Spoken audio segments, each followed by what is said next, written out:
second.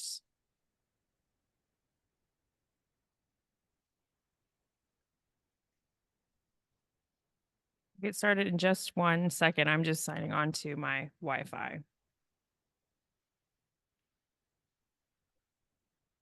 Okay.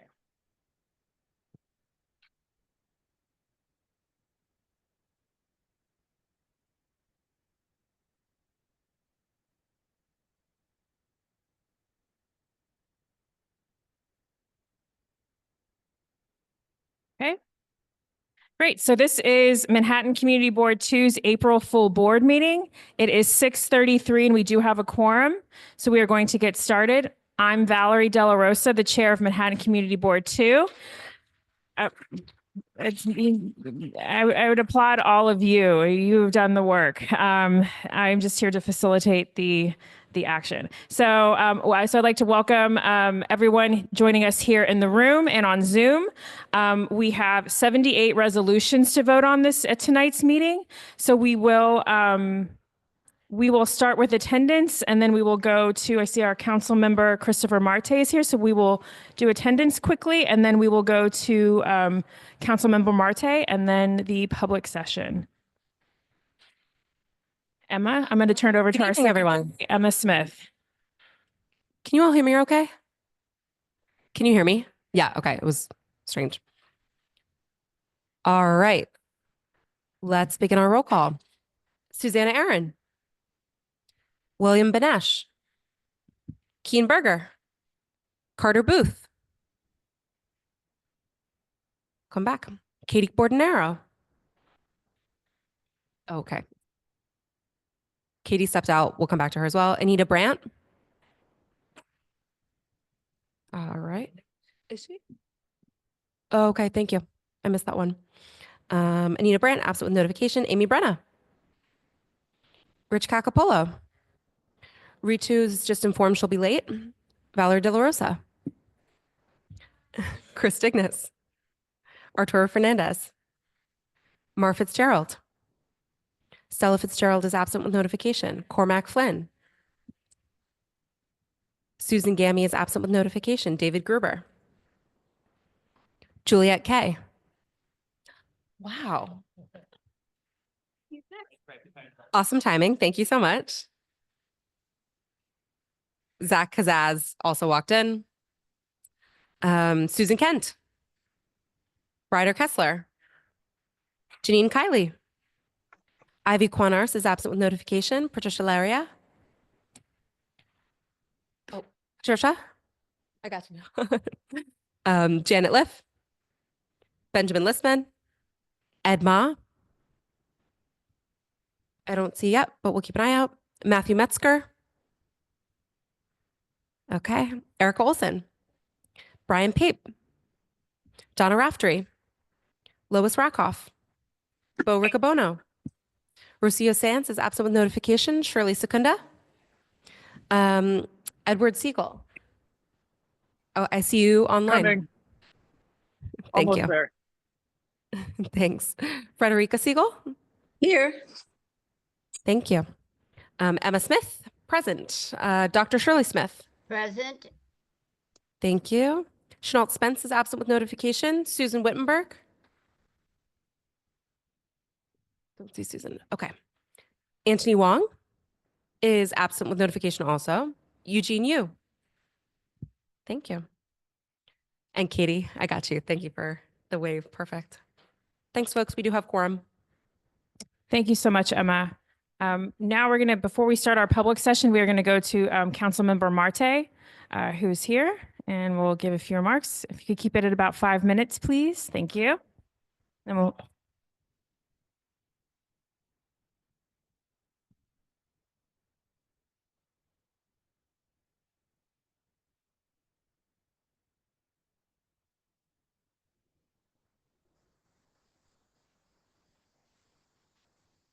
And now I want to thank Valerie for taking on the chairship and the command to lead this body. Good luck, and I look forward to working with you and the executive board for the next few years. Thank you. Of course. So I have a few legislative updates, budget updates, and things that are happening in the community. First, I want to update on piece of legislation that we have is to protect New York City municipal retirees' healthcare. Many of you know, first de Blasio, then Eric Adams has been trying to privatize municipal retiree healthcare plan and transition them into a Medicare Advantage program run by Aetna, which, if you know about Medicaid Advantage, is actually a disadvantage. People lose service, and Aetna's the worst. They use an AI algorithm, and they have the most denials of their clients throughout the country than any other insurance company. And so I introduced legislation last fall to stop this, to make sure the people who are promised proper health care when they work for our city, when no one wanted to continue to have what was promised to them. And so we're actually having a healthcare town hall on May 20th at 6 p.m. at Manny Cantor Center. We're going to have experts. We're going to have retirees speak about their experience. There's going to be a lot of information, especially now where people are scared about what's happening on a federal level. And even though we have limited jurisdiction over that, we really want to focus what we can do here on a local level to protect these folks who serve our city for so long. So look out for a flyer. We'll share it with the community board to help promote it as well. As some of you know, we introduced a bill. It's called Touch Grass Act. It's to ban synthetic turf from being in New York City parks. This won't affect pre-existing turf fields, but any new field or any turf field that's going to be replaced should be replaced by real glass.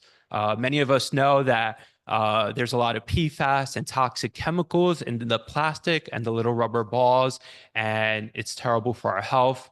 When it comes to climate change, people have used a thermometer, and on concrete in the summer, just right here in East River Park, when it was 80 degrees on the concrete, it was 110 degrees on the turf. And so it just shows that it's not only bad for our health, bad for our environment. And this is a great way for us to, fight climate change. And it's a climate justice because it's a lot of it in the low income communities where they easily put synthetic turf and don't invest in real grass. And so we're going to keep on moving forward. Recently, the chair of the Parks Committee, Shekhar Krishna, signed on to the bill.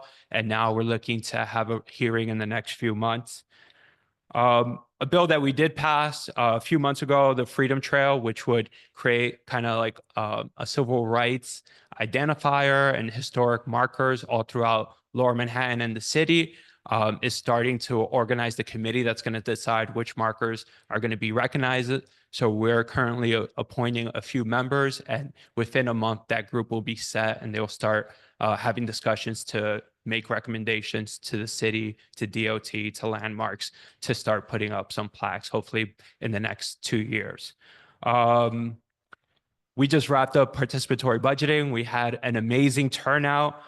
We had 2,600 online votes and nearly 500 in-person votes. So we're around 3,000 votes. And I think that's either the third or fourth most votes in the city came from District 1. And so we'll find out tomorrow who actually had the most. I know me and Councilmember Botcher, we're fighting for third and fourth. So hopefully we get an edge and beat him this year because he had the advantage last year. And so we'll announce the winners next week. As many of you know, we had a few playgrounds on our list. We had Barmont-Newman Triangle right in front of the Roxy to enhance that space.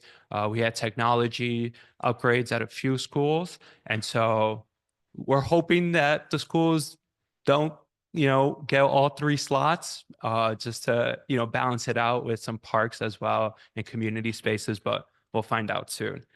The last thing I wanted to discuss is the Manhattan Plan. As many of you know, in the mayor's State of the City, he announced that he wants to build 100,000 new units in the next 10 years, only in Manhattan.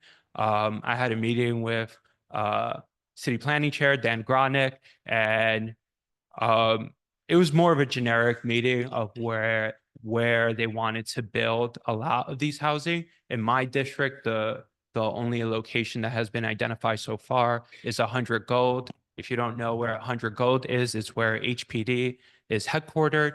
And it seems like they don't actually want to build 100% affordable housing there. They actually just want to use the bare minimum 80-20 luxury market rate and 20% affordable at that site. So I'm against the plan currently. I think on public sites, there should be 100% affordable housing, and especially on HPD's lot, where it's kind of ironic where we're not going to build affordable housing on the agency that manages affordable housing development. So that's my update. Thank you. And happy to take any questions. Any questions? Susanna, if you could also get a microphone to Susanna. We will not be speaking from the floor unless there's a microphone. Hi, I just wanted to ask a question about the AstroTurf. Well, there's going to be a budget implication to that, right? To make sure that grass does not turn into dirt. So how does that work in the system? And so there's been a lot more expensive, right, to maintain that? in the short term, but actually in the long term, you have to replace synthetic turf every 10 years. And the cost of that, other cities have done this analysis. Of course, New York City would be a little bit different, but people have realized it's much more cost effective on the long term to have natural grass than replace it with turf every 10 years. So how does that work in terms of money, like allocation? I mean, I understand passing a law, but what about budget implications of? And so that's part of why we're wanting a hearing, because if once we have parks, we'll be able to testify on the numbers about how this might cost them. We're going to make the argument, of course, is if you're building a park, you're not just building it for the next 10 years, you're building it hopefully forever. And that's why you should think about long-term investments and not just saving a quick penny today.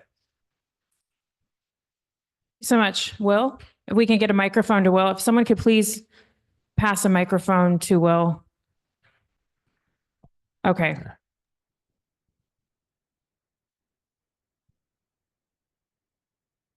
Hello. Hey, Chris. So I'm just curious because we've all read a lot about the federal cuts to the BRIC FEMA funding. Yeah. And I know within District 1, you had some resiliency projects being funded by that. Have you gotten kind of up to speed? Like what's the current status of like the resiliency projects that are in development right now? Yeah, so some of the resiliency plans are already fully funded, right? The East Coast Resiliency Plan, the BMCR, Brooklyn Bridge to Montgomery, those are fully funded. Battery Park City Resiliency Plan, fully funded. What is in question now with the federal cuts are other resiliency plans in other boroughs, specifically the ones in Queens that are affected by Hurricane Ida and some of the resiliency programs on the Brooklyn shoreline.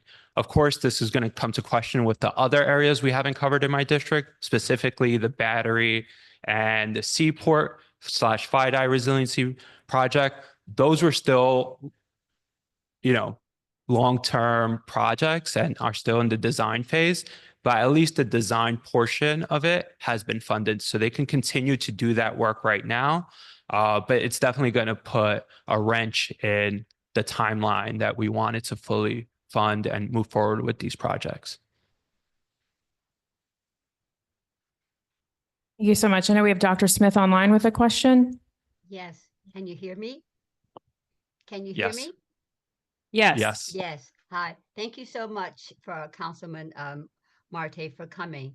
And it's not a question. I just want to commend you on your efforts, especially as it relates to people, seniors and retirees, and protecting their health care. Thank you so much for that. Thank you. Thank you so much. No other questions for the council member? Thank you so much. I appreciate it. Awesome. Thank you, everyone. Thank you. Okay, so next we will go to I don't think there's any other principals that are here online, or in the room. So we will go to, we do have the Deputy Borough President. Deputy Borough President Keisha Sutton-James, would you like to go now? Sure, We can go. thank you. I appreciate it. Sure. Can you hear me? Okay. Sure, 5 minutes, please. Thank you. Oh, I hopefully will be quicker than that. So first, thank you all. I am happy holiday season, I will say to everyone, as we are in the midst of high holidays. I also want to obviously lift up the tragedy that we all experienced and witnessed in terms of the helicopter accident that we saw last week. It's a strong reminder to us about the dangers of sightseeing helicopters.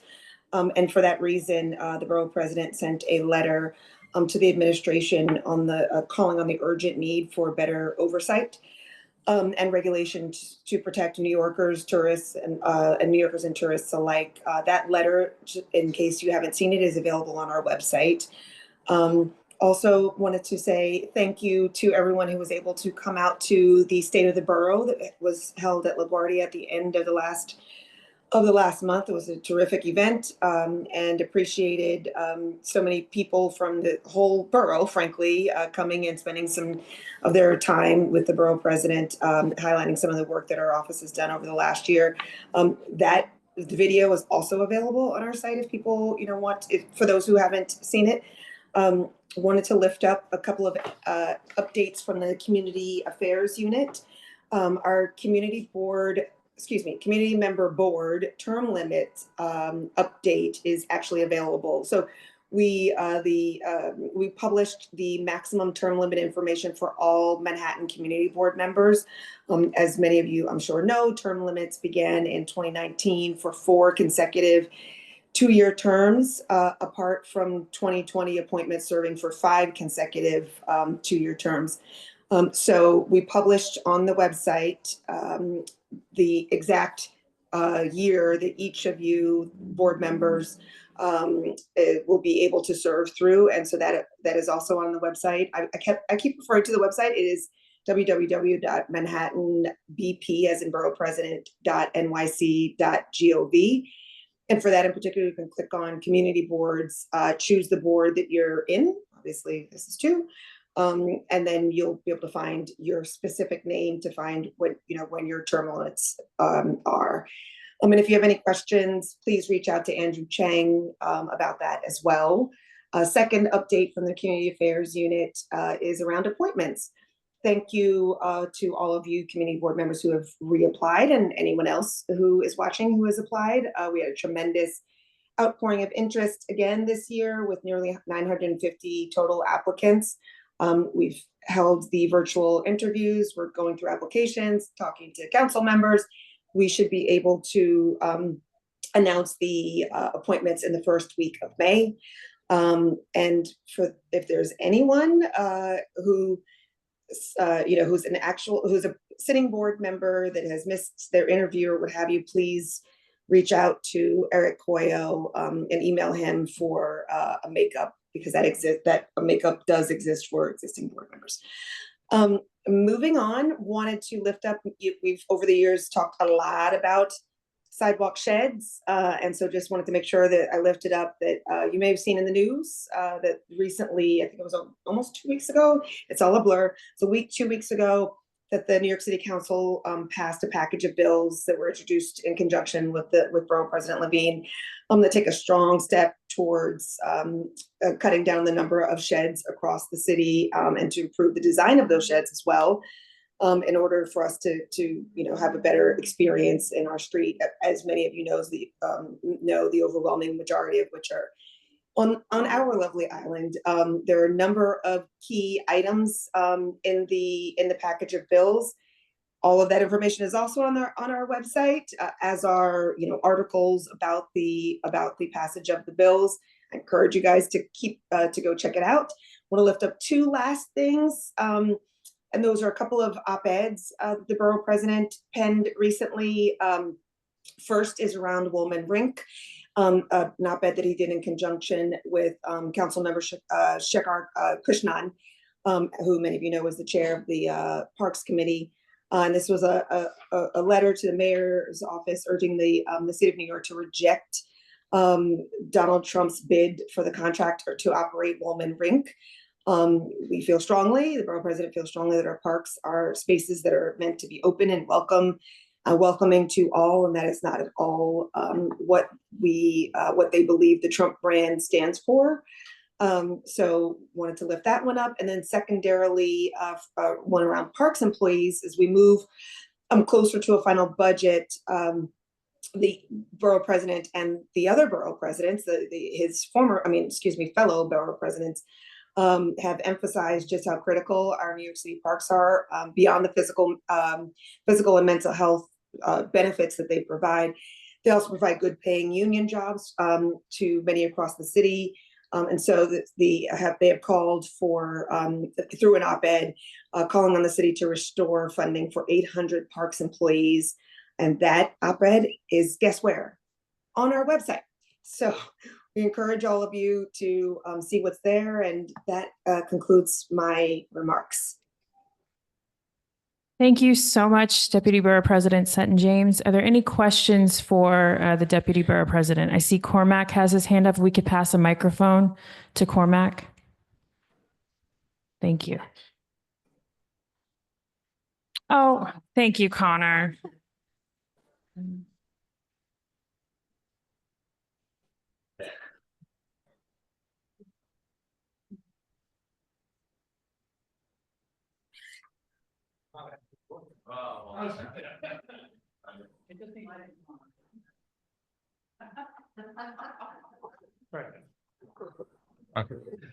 Thank you. Ms. Sutton James, I want to know if the borough president, I know he's been very involved in the issues around the governor's effort to rebuild of Penn Station and the announcement today that the Trump administration plans to take over control of the redevelopment, if the borough president has any, thoughts on it. Thank you for the question. I don't have, how shall I say? I don't have prepared remarks on it, but I'd be happy to make sure that we circle back and answer your question to get you his official response. I don't want to cuff it. I don't want to go off the cuff on that, because as you can imagine, these are all sensitive, issues, but I'm sure he will be releasing a statement about it. And I will circle back to make sure you get it. Thank you so much. Any other questions for the Deputy Borough President? Okay, thank you so much for joining us. Have a good night, everybody. Thanks. Good night. All right, so we're gonna pause on the elected reports, and we are going to go to our public session. We have a short public session, and then we will go back to the elected reports. So if you are with an elected official office and you've not been promoted on Zoom, or if you're in the room and I haven't seen you, I do see Assemblymember Deborah Glick's Chief of Staff over here. Please raise your hand on Zoom so we can move you over while we go through our short public session. And so I'm going to turn it over to our first Vice Chair, Eugene Yu, who will lead our public session.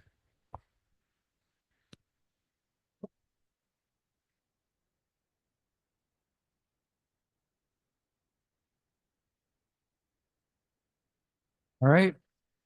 Thank you, Valerie. So I'll begin the public session.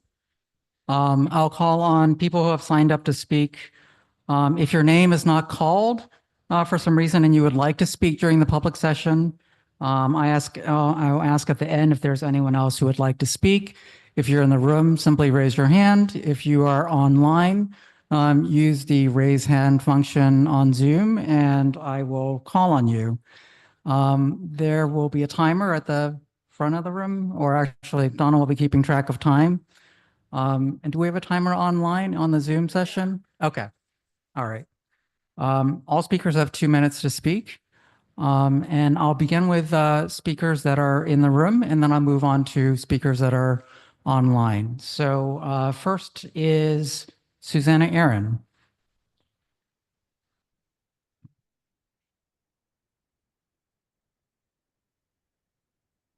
Hi, guys. I just wanted to make 2 community announcements. One, Paul's Place, which is the drop-in center in Safe Haven on West 14th Street. It accepts donations, all clothing and shoes for men and women, 24/7.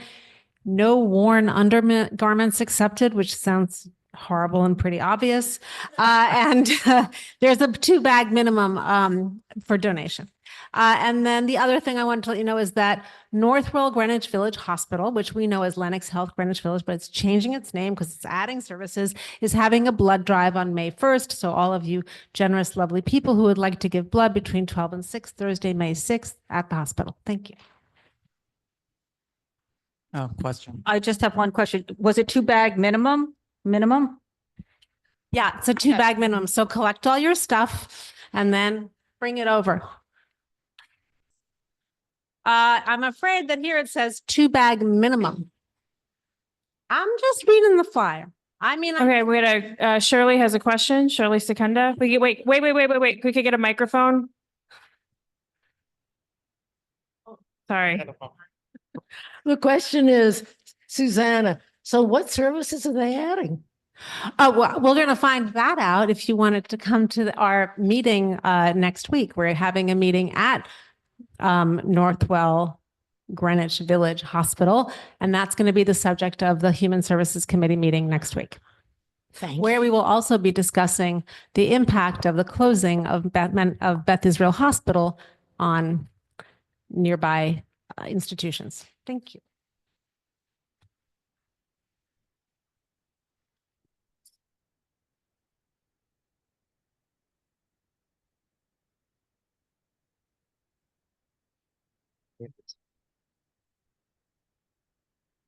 Thank you, Connor.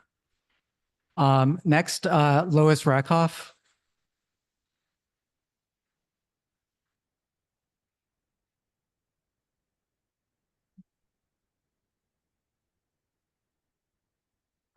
This is about the Washington Square Music Festival in Washington Square Park. For 67 years, and some of you have never attended and you're younger than 67. For 67 years, there will be free, public, open to the public music every Tuesday in June at 8 o'clock. And all you do is just queue up and come in. But to support free music in Washington Square Park or any place, Washington Square Music Festival is having a benefit on May 18th at the Greenwich House Music School at 27 Barrow Street at 4:30. And if you are under 40 years old, there's a $60 ticket to come in.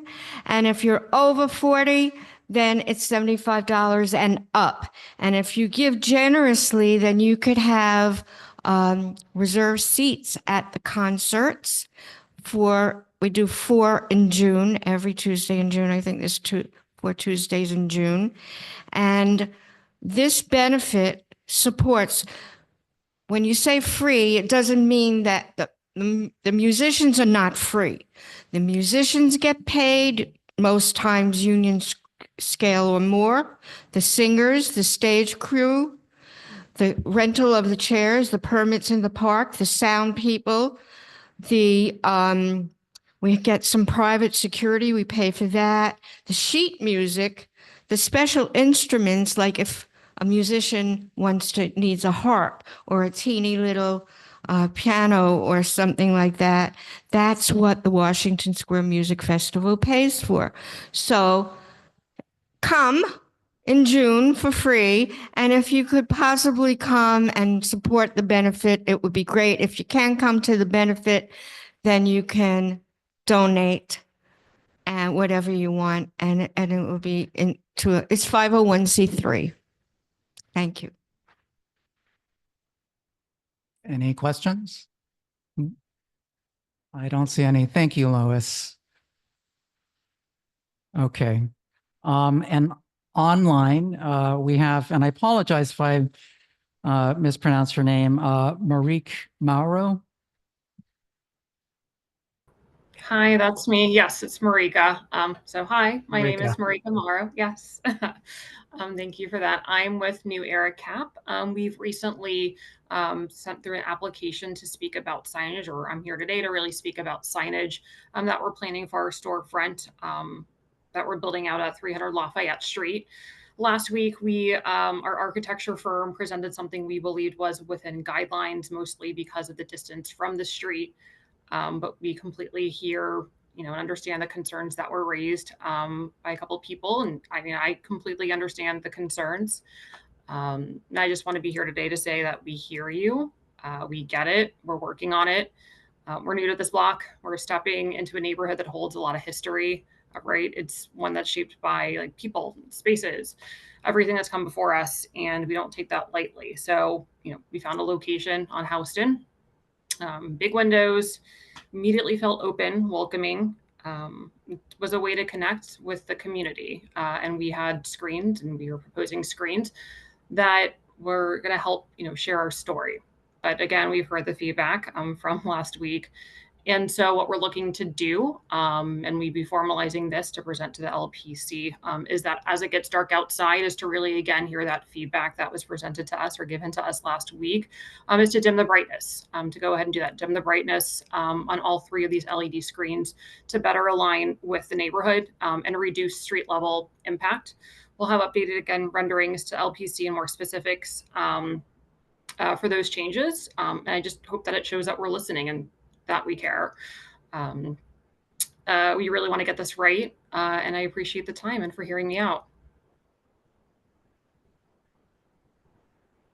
Great, thank you.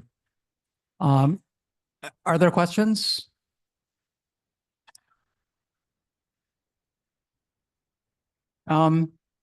Sure. Yeah, could you just, If he's going to call, if I'm just going to interrupt, he's going to call for people who have not signed up online or in person. So just wait, and he will call he'll make that call online and in the room, and then you can raise your hand and you will be called up. if there are no other questions, then, oh, sorry, there is a question. Katie?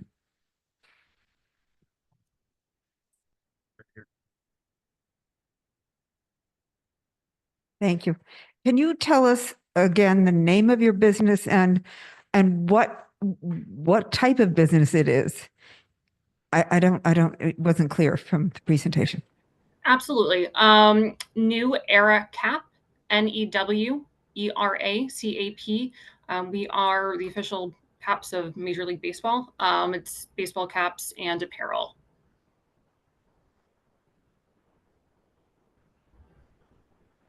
Any other questions?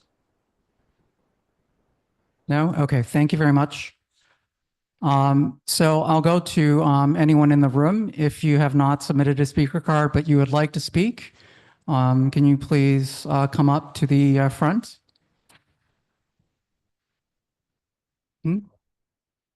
Yeah. So if you could just please state your name, what you're here to speak about, and you have 2 minutes to speak. So I'm here about a. I'm sorry, what's your name? Oh, sorry. Rhonda Roland Shearer. I've been a resident 30 years at 62 Green Street. I have a not-for-profit. We specialize in like 25 million items of PPE given out free to NYCHA projects and other. So we really are, quite ground zero of crises and try to get it done. Cut the red tape for heroes was the name. So I'm here representing Soho Alliance. I'm here representing Soho Alliance. Sean Sweeney could not be here tonight. I'm also representing a new group. It's called Soho Acts, an action. So what I want to talk about is 4070 Broome Street, the entrance. It's like Dr. Smood 2.0. It's a confused situation. There's significant opposition, even was recognized by the committee as 23 letters. There's more letters coming in. I could hardly get out of the house with calls. And the problem here is the credibility of what is going on. At the April 1st hearing, Mr. Perello said he was a worker of Dr. Smood, but in fact, he was CEO and co-founder, according to a January 2024 news report.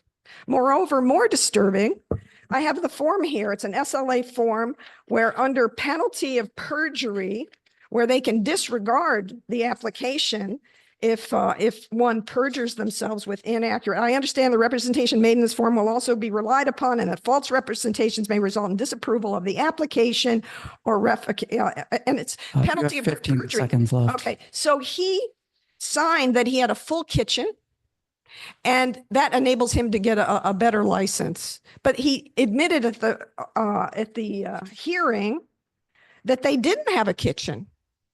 And so the TW is a type of license where it's tavern and it's alcohol. If you could wrap it up, please. Okay, and so my ask is for the full board to have the application go back to the committee so that the community has more of a voice, because the TW was applied for Okay, at the thank last you. minute during the hearing. Thank you so much. Thank you so much. Are there any questions? We have some questions for you. So we've done with your speaking portion. Rocio? Eugene? Rocio?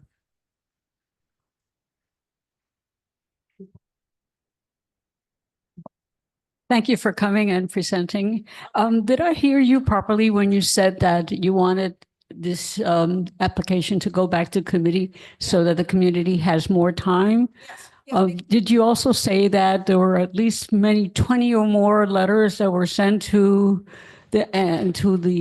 you or to the board, and that many more will probably come? Yeah, like one came today. I know somebody got in touch with me, and people are very upset. Green Street is very quiet. And at night, we get a break from all the tourists and the hustle bustle during the day. There's nothing on our block having anything to do with alcohol or staying up late. So the fact that this would be attracting a nightlife with alcohol, and they have a plan, they submitted as Dr. Smood, that already has the plan for a roadway hut. And they already want outdoor seating. But they said they won't. They did the stipulation, okay, no outdoor seating.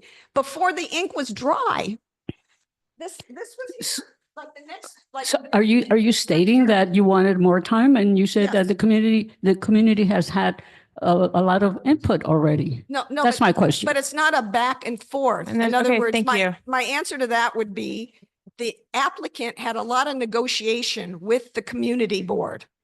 The committee. All We right. had nothing. They did not. We're get going to go to the touched. next question. Okay. Actually, I think Will was next.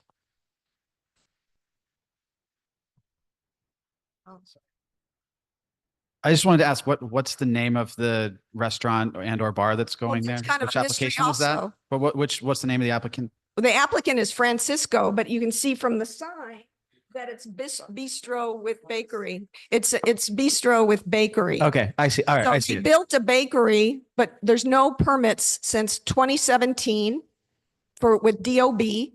There's no FDNY account that's opened. All of this needs to be vetted. And Okay, just like thank the notice form, it's important. Thank you. Next Lois? question. Lois? I feel your pain. However, could you explain restate the name of this new organization, X, and how is it different from the Soho Alliance, and how was it created? Okay. So there was, so Soho Alliance is an older organization. It's very general in a big area of Soho. Ours is very concentrated, for Green Street, the streets that don't really have a nightlife or restaurants and so forth. So it's Green, Worcester, Broome, Prince. It's really trying to maintain the lifestyle that we've had. People have been there 30, 40, 50 years. And it's a question of, we really do need to verify these claims, that they've already shown not to be trusted. In other words, if you can't sign, and this is what I was going to say, we complain about Donald Trump and lies, but unless we on a local level watch for these forms where it says under penalty of perjury, and then we just go, okay, well, that's all right. Let's move on. That is not right. We need to change here and Thank now you. in the community All in right, terms of thank you. truthfulness. All right, thank you. Any other questions? Yes, Cormac? Mike? I just, because I'm hearing confusion, for a point of information for members of the board, the witness is testifying about 470 Broome Street Cafe, which is item number 7 in SLA 1, can be found at the bottom of page 10 of the SLA 1 report. Let's, oh, Thank you, Cormac.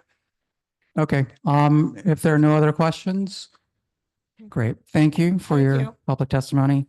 Online, are there any people that would like to speak? Okay, I'll begin with Jessica Ortiz, and then I'll move on to Carly Eckert. Jessica? Hi, everyone. Can you hear me? Hey. Yes, Hi, we can my hear you. name, amazing. Hi, my name is Jessica Ortiz. I've lived in Soho for 5 years, and I'm here to voice my support for immigrants in New York and the resolution being considered today that reinforces our local government support for the protection of immigrants. Thank you so much for your time. I really appreciate you giving some space. Bye, y'all. Thank you, Jessica. Any questions? No? Okay. Next, online, we have Carly Eckert. Carly?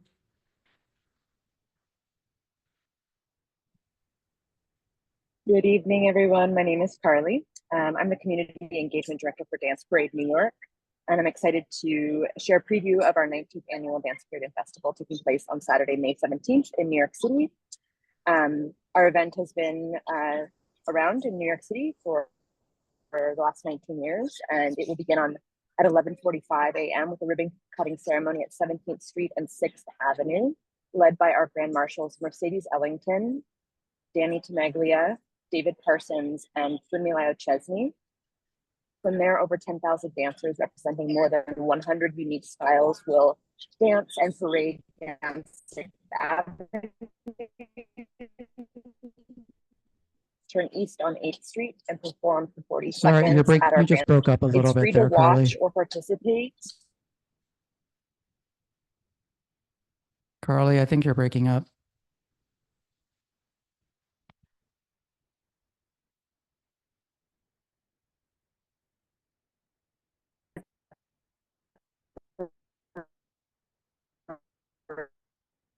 Parade. Okay, Carly, I think you're breaking up, so Yeah, we'll I'm have. sorry about that. I'll repeat, but I'm at our website. Use the code to get a final. Okay, if you could just repeat the name of your organization. Okay, Dance. thank you. Okay. Thank you so much. Dance Parade. Thank you. Dance Parade. Okay, great. Thank you so much. All right. Any questions? No? Okay. If there are any other people from the public on the Zoom, go ahead and raise your hand. If not, then I will go ahead and close the public session. All right. Thank you very much.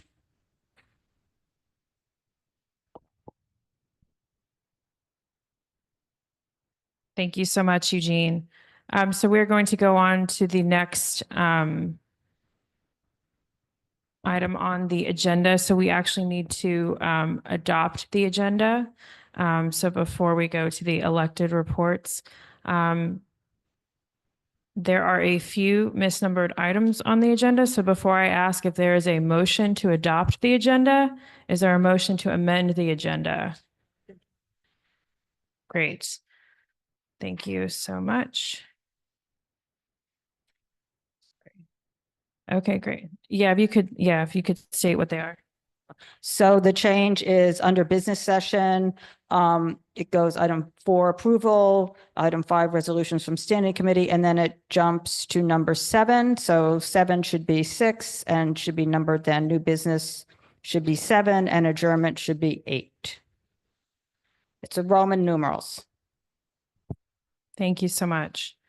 Now, is there a motion to adopt the agenda as amended? Thank you. The amended agenda is adopted. Now we are going to move on to reports to the public. We will start with our elected official reports. I see Assembly Member Deborah Glick's Chief of Staff Tracy Jackson here in the room.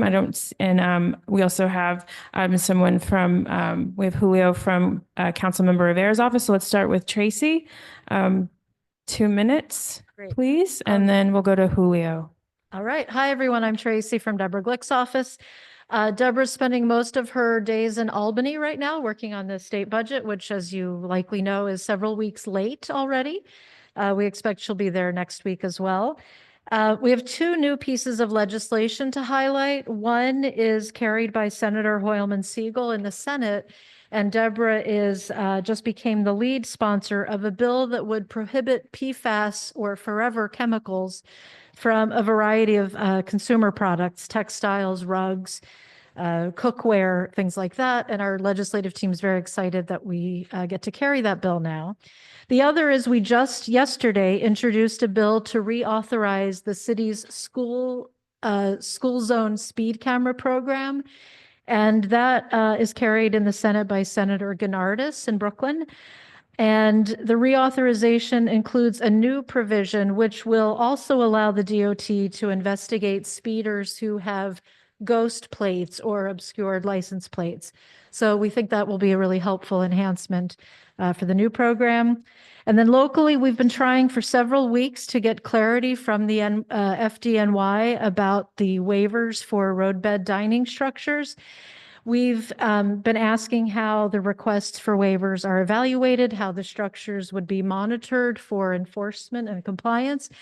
They haven't really answered us, but it's our understanding that there is a new internal FDNY task force, and we're hopeful that they will provide some clarity about how these waivers will be managed, and we're keeping an eye on that. With that, I'm happy to take any questions. We have Ryder Kessler in the back. Hi. Not as much a question as thank you to the assembly member. She signed on to a bill to mandate speed limiters in cars with excessive numbers of speeding violations. So in addition to the speed cameras, this is a really important bill that Assembly Member Gallagher and Senator Gennardis are spearheading, but I was very happy to see Assembly Member Glick sign on. So please just encourage her to use some political capital to advance that. Thank you. Great, thank you. Great, thank you. David Gruber. Hi.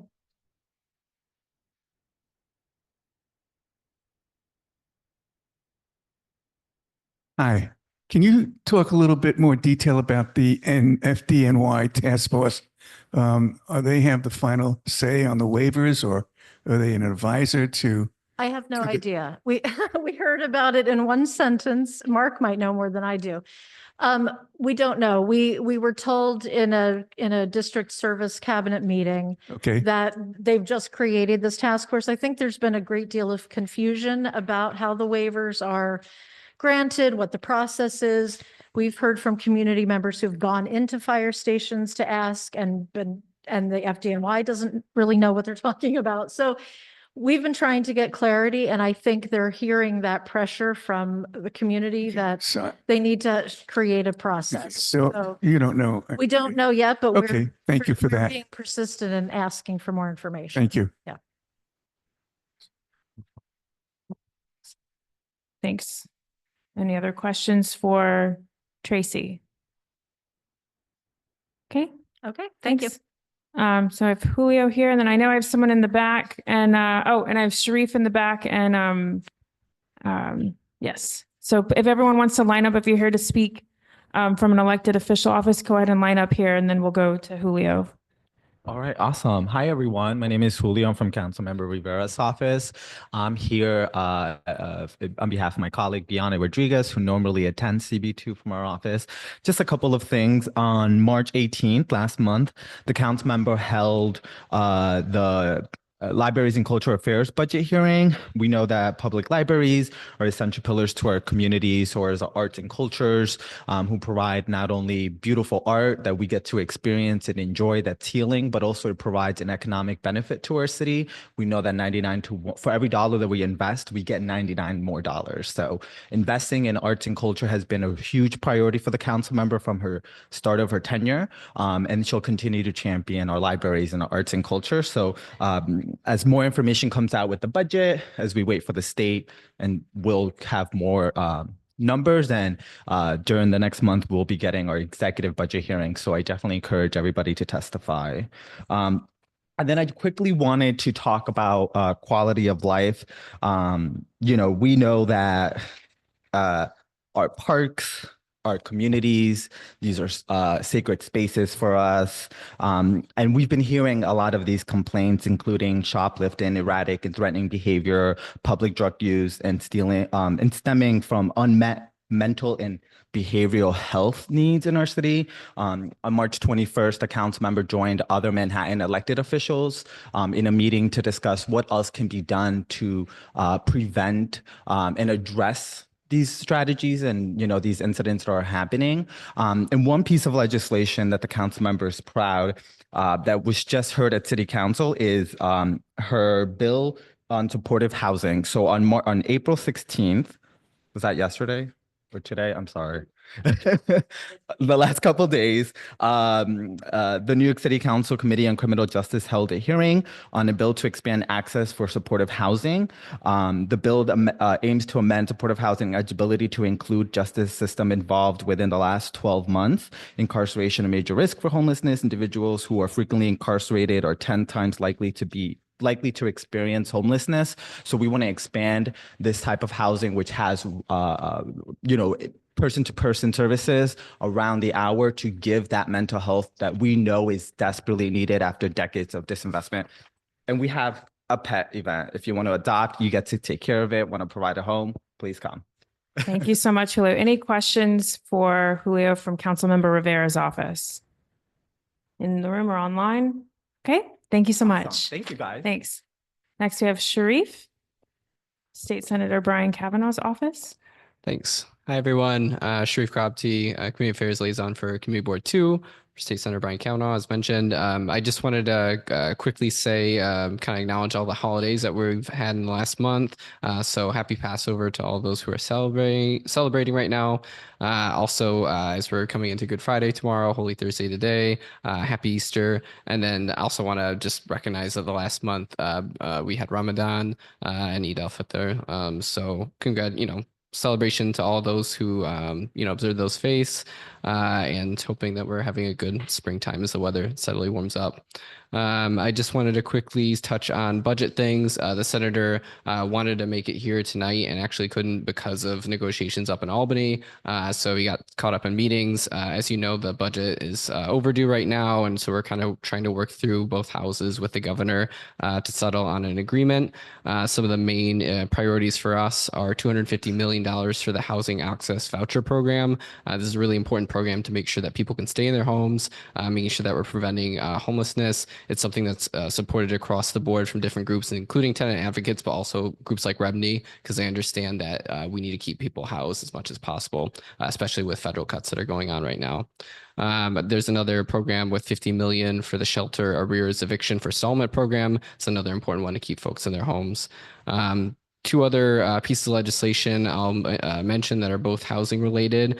I mentioned this, I think, a few months ago, but we have two bills for the SCREE and DREE rent freeze programs. The first bill the number is S1457A. That would be increasing the income eligibility cap. So right now it's set at 50,000. That hasn't been changed since 2014. We're trying to raise that to 67,000, which would bring it in line with the current inflation, and then index it to the consumer price index so that it keeps going up going forward. The other one would make it a truly affordable program so that when your rent is frozen, it's frozen down to a third of your monthly income so that you're not just frozen at whatever you enter the program in on. So those are two pieces of legislation that I want to highlight. I also mentioned that the senator signed on to the Senate joint statement on upholding the rule of law. So obviously we've been seeing, a whole litany of, concerning cuts to different federal programs and making sure that we're recognizing as a state that we got to stand strong to what's happening in DC with those changes. And then the last thing is Julio already mentioned the pet adoption event at Washington Square Park on May 4th. We tried to do that last September and we got rained out. So fingers crossed that doesn't happen again this time. We get good weather. I'll also mention that we're working on doing a public utilities event coming up around May 15th. More details on that soon, but just want to let you know that that's coming soon. Thanks so much for everybody. Thanks so much, Sharif. Any questions for Sharif from Senator Kavanaugh's office? Rocio?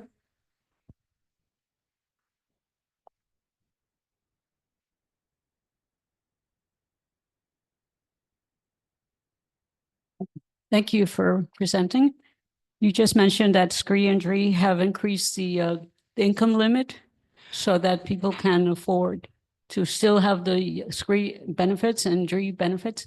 So my question is, would the senator also be in favor of increasing the rent regulation, the rent stabilization increases that will take effect as of October 1 on all rent regulated apartments, as the same thing is happening to property owners whose incomes have lowered and whose expenses have increased immensely because of what's happening, inflation, insurance, everything that we have to pay for?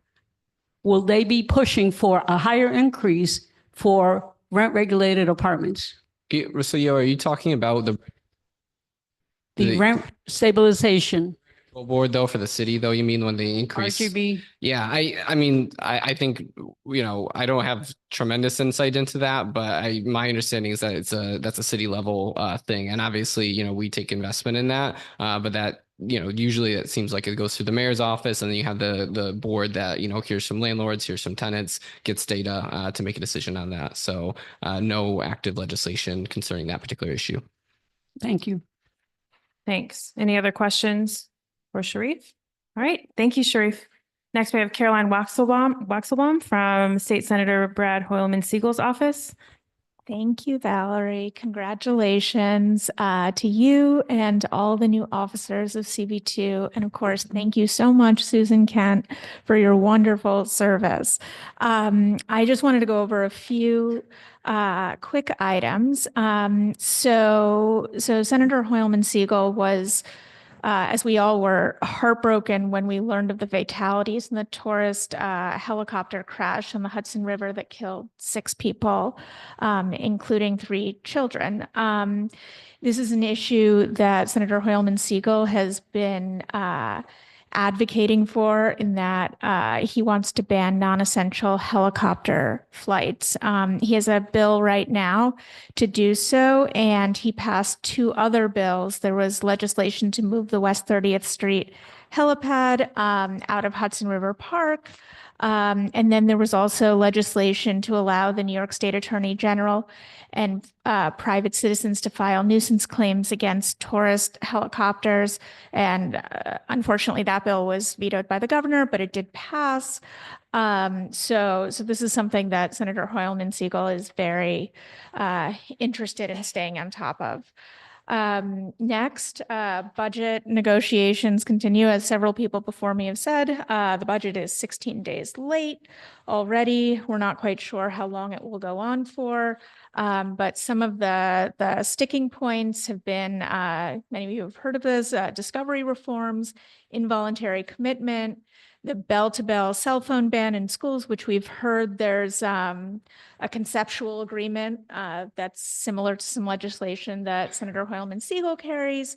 And of course, we're still continuing to fight for a number of local and statewide priorities, including funding for public radio, expanding the local media tax credit, to include nonprofits, updating the foundation aid formula to ensure New York City schools get their fair share of state education funding. There was an issue last year which basically resulted in the loss of hundreds of millions of dollars.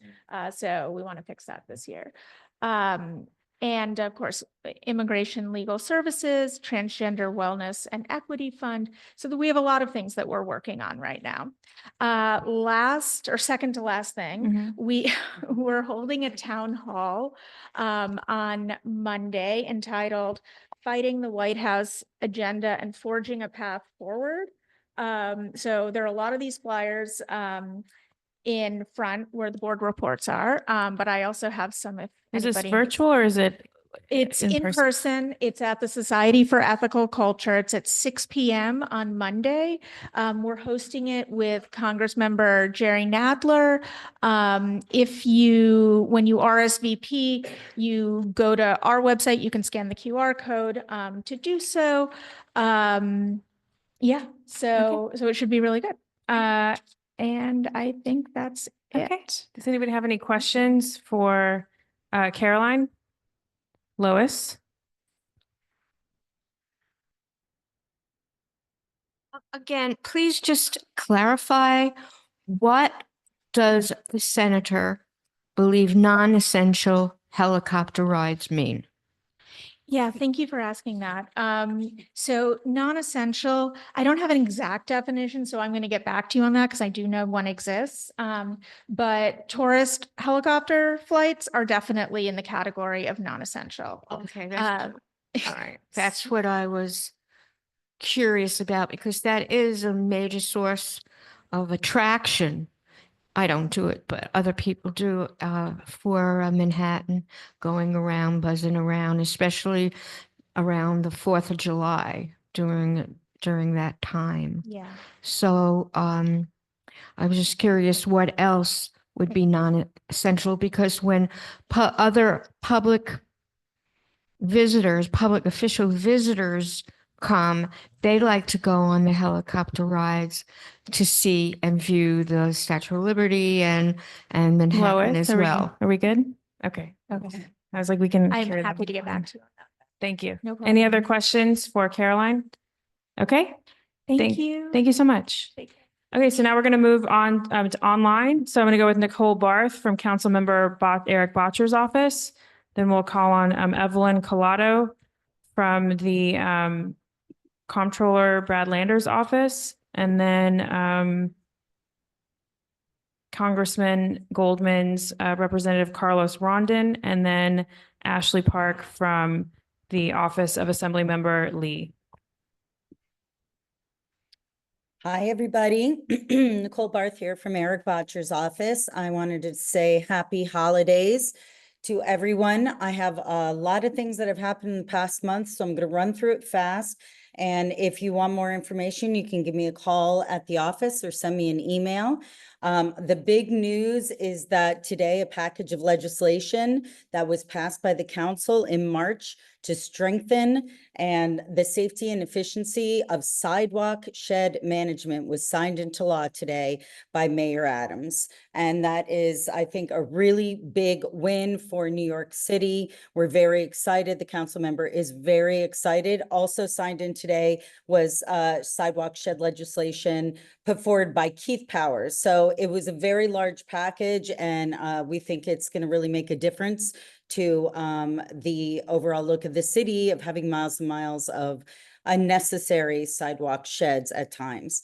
I want to thank everybody who voted for participatory budgeting. We had a fantastic PB cycle.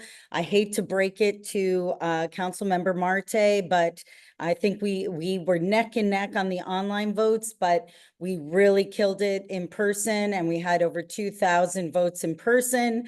Tomorrow we find out who wins, hopefully, and we're really excited to see that. The other thing is this weekend, Saturday, April 19th, from 10:30 to 12:30, we're going to have a street tree care workshop with the Lower East Side Ecology Center.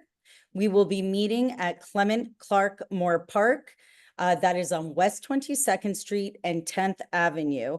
And we would love to see everybody there. You can register. Like I said, the council member just sent out a blast about this week. But if you need more information, just give our office a call. We had on Tuesday night a community cleanup in 3 different locations of the district. We had one in Hell's Kitchen, one in Chelsea, and one in the West Village, where volunteers scraped off stickers and painted mailboxes and painted green boxes on the poles. It was fantastic to have everyone out there. We had a huge crowd. Target even, the Target store even joined us at 23rd Street, which was great. And Ace, who does the community cleanups, came with the paint, and it's very windy, but it was a really great event. Thank you to everybody who showed up. Not in the West Village, but 23rd Street is Nicole, sorry, if there anything, we're just going to wrap up. Is there any last items you want to report on? I just want to make sure we have time to have any questions from. No problem. Elevators are coming to 23rd Street, not for a while, but they have announced that they are going to be bringing those there. I know that's not the West Village, but it affects people there. And lastly, if anybody wants any information on a home sharing program for senior citizens, please give me a call in the office. Sorry for the long report. Thank you. Okay.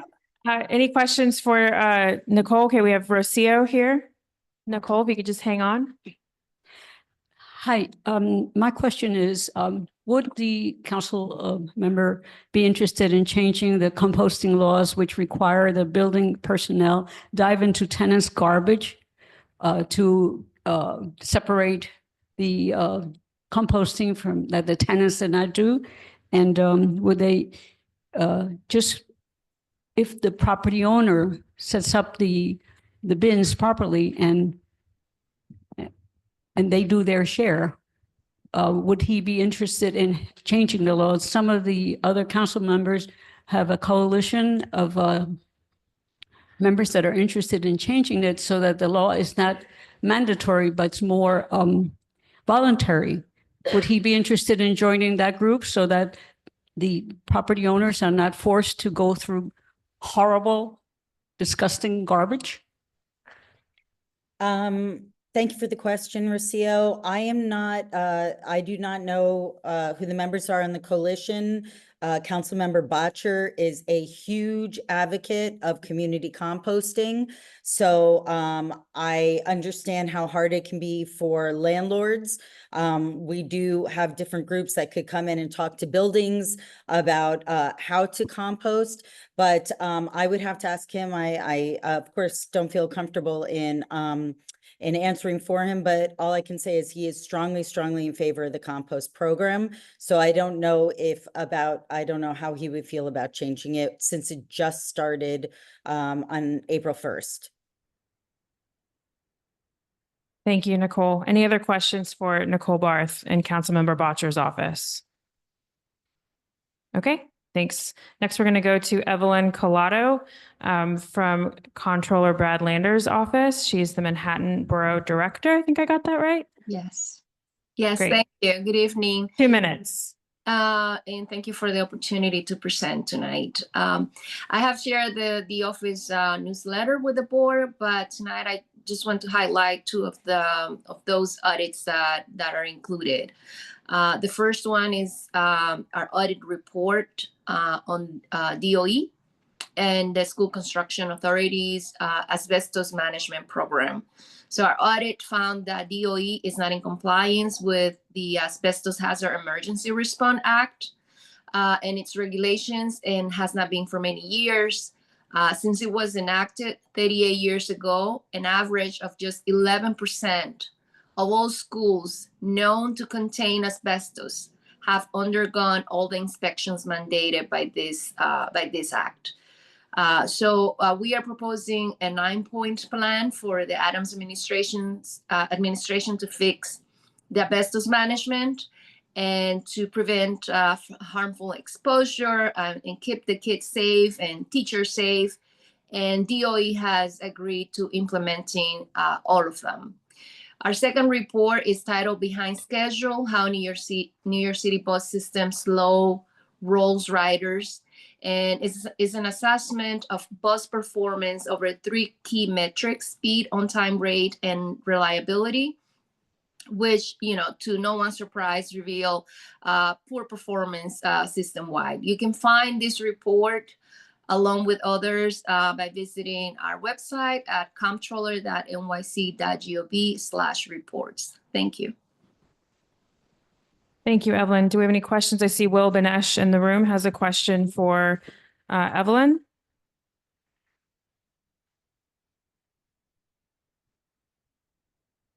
Hi, Evelyn.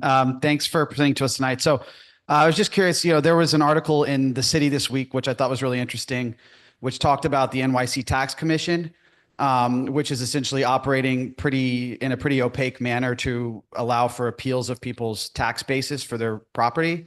And they don't have any open meetings and there's no stats, and they say that they don't release them.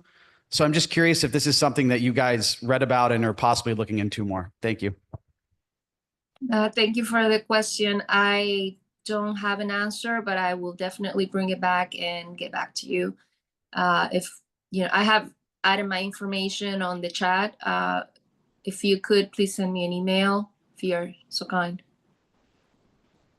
Thank you, Evelyn. We have another question from Ben Listman. Zachary Kazaz, sorry. So sorry.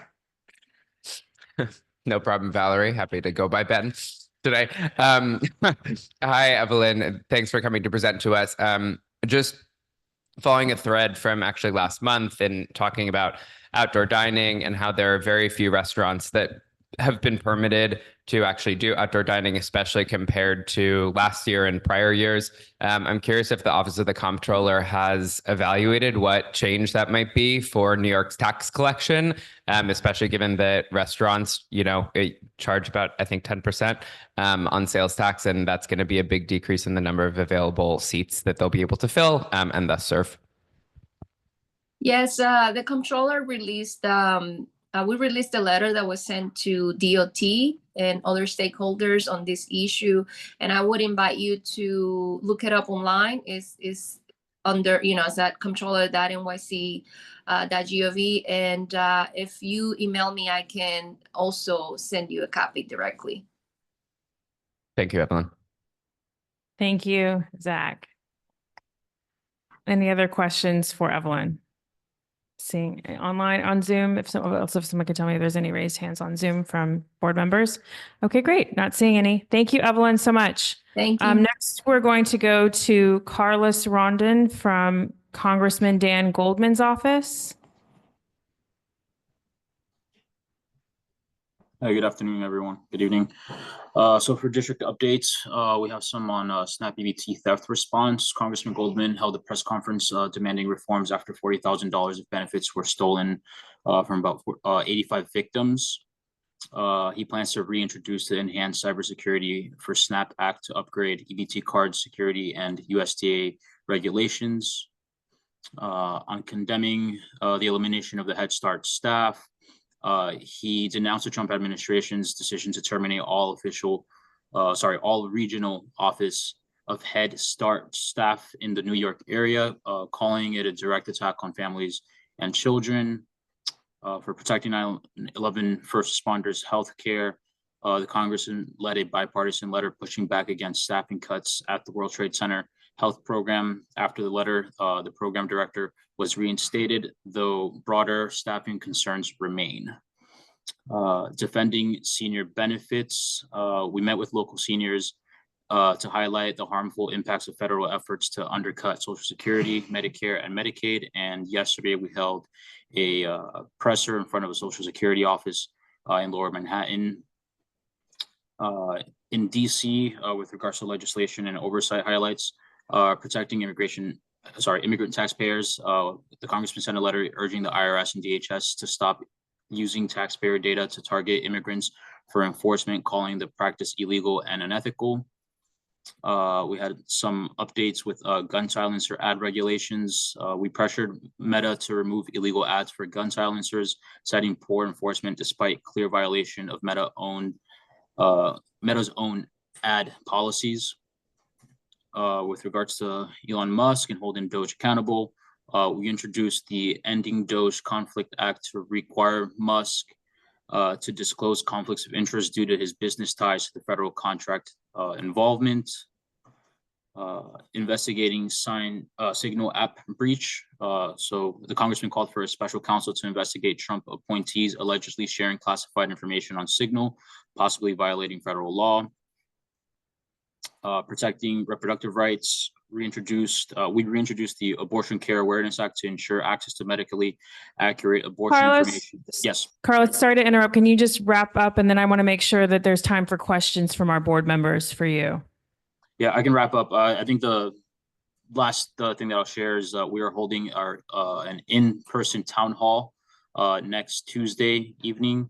Anyone who's signed up to our newsletter should have already received invitation, and we'll be closing the registration Monday night. So if you have not received it, feel free to call or email our office to get signed up. Thank you. Is that town hall, Carlos, is that town hall in person, on Zoom, and where is it located? The town hall, it's in person, and it's going to be located in Brooklyn. Right now, I can't, due to security concerns, we're not allowed to disclose the location until everyone who once you receive a confirmation email, you'll receive the location, but it is in Brooklyn. Okay, perfect. Thank you. And we do have one question from Dr. Smith for you. Okay. Thank you. Hi, Carlos. I have a question regarding your response about Head Start. Do you know if this was done nationally or just for New York State, where they affected the staffing, cut the staffing? Was it just in New York or was it national? Do you know? I don't know, but if you give me a few minutes, I can respond to you directly and I can get you an answer. Okay. Thank you. Thanks for that, Carlos. Thank you, Dr. Smith. Any other questions in the room for Carlos with Congressman Dan Goldman's office? Okay. Thank you, Carlos. And next we have Ashley Park from Assembly Member Grace Lee's office, and she is on, I believe they're on Zoom. All right. Hello, everyone. I'm with the Office of Assembly Member Lee. I'm one of her lead interns, so I'll be speaking about some of the things that she's been working on. And I'll take questions. I'm not sure if I'll be able to answer them, but I'll definitely bring them up with my supervisors and my staff members at a later time. But as others have mentioned, the Assembly, Senate, Governor are still negotiating the final budget, and the Assembly members in Albany at least 4 days a week working hard on that. In terms of legislative updates, the Assembly member has introduced the STOP Act, which is legislation designed to prevent elected officials from misusing taxpayer funds for their personal legal matters. We also have a lot of budget updates to share. So the Assembly member Lee will and continue to prioritize our communities, and she's fighting to ensure funding is provided for the items most important to the people of our district, such as reimbursements of stolen SNAP benefits. And she recently spoke on behalf of settlement houses, supporting increasing funding for workers and after-school programs. She also testified at the joint budget hearing for the Environmental Committee, where she questioned the DEC, the Department of Environmental Conservation, about the veto of her Brownfield Remediation Act. So this bill would provide technical assistance grants to communities near schools with brownfield sites. So the Assembly member is still fighting for the bill's passage and eventual enactment this term. So we are cautiously optimistic that it might get through to the budget. Other bills we introduced includes our bill to implement API history into our school's curriculum.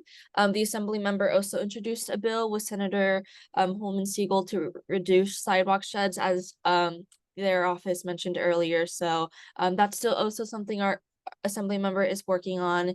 She also introduced a Junk Fees Act requiring sellers such as internet companies, banks, and restaurants to clearly provide their full prices and Ashley, can you wrap up? to consumers. Ashley, can you wrap up? Yeah. This low and last Yeah. thing, and then we can go to that questions. was actually my last thing. Okay, great. Are there any questions for Ashley from the Office of Assembly Member Grace Lee, online or in the room? Ashley, thank you so much. All right, thanks. Okay, so with that, I'm going to continue through our agenda. We've already heard from the Borough President's office. So now we'll move on to the chair's report.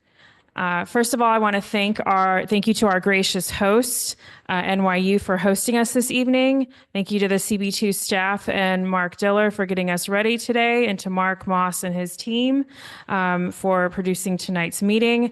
And thank you to our board members who filled out the quorum roll call for tonight's meeting. I think we had all but 3 people sign up for that. So thank you. We're going to continue that moving forward. If you have any feedback, please see me after the meeting.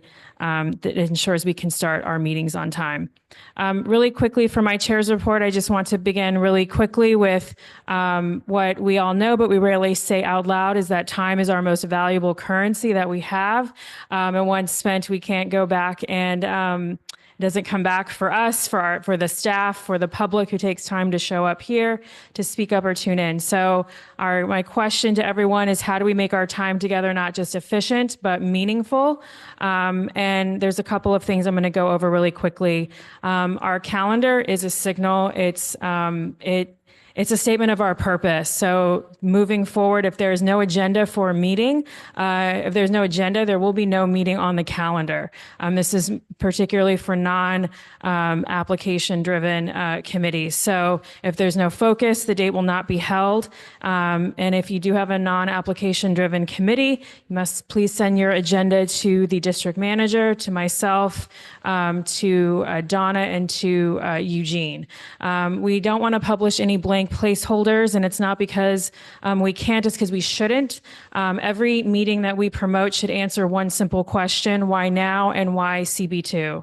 I'm going to be working with committee chairs, particularly of non-application driven committees, on a 6-month outlook and a first look for 2026 being the calendar year. We really just want to step back and really ask ourselves, what is our role in shaping the future of the district? What do we want to look back on and say that we saw it coming and we moved early to address? And that's going to take everyone. It's not just the committee chairs. So I want to not just be reactive. I want us to anticipate things. Regarding all of us together, we are in a new era of leadership, of term limits coming up, and they're going to require us to be agile, collaborative, and confident in sharing responsibility. So starting now, each committee should assign a person to run the Zoom for your hybrid meeting.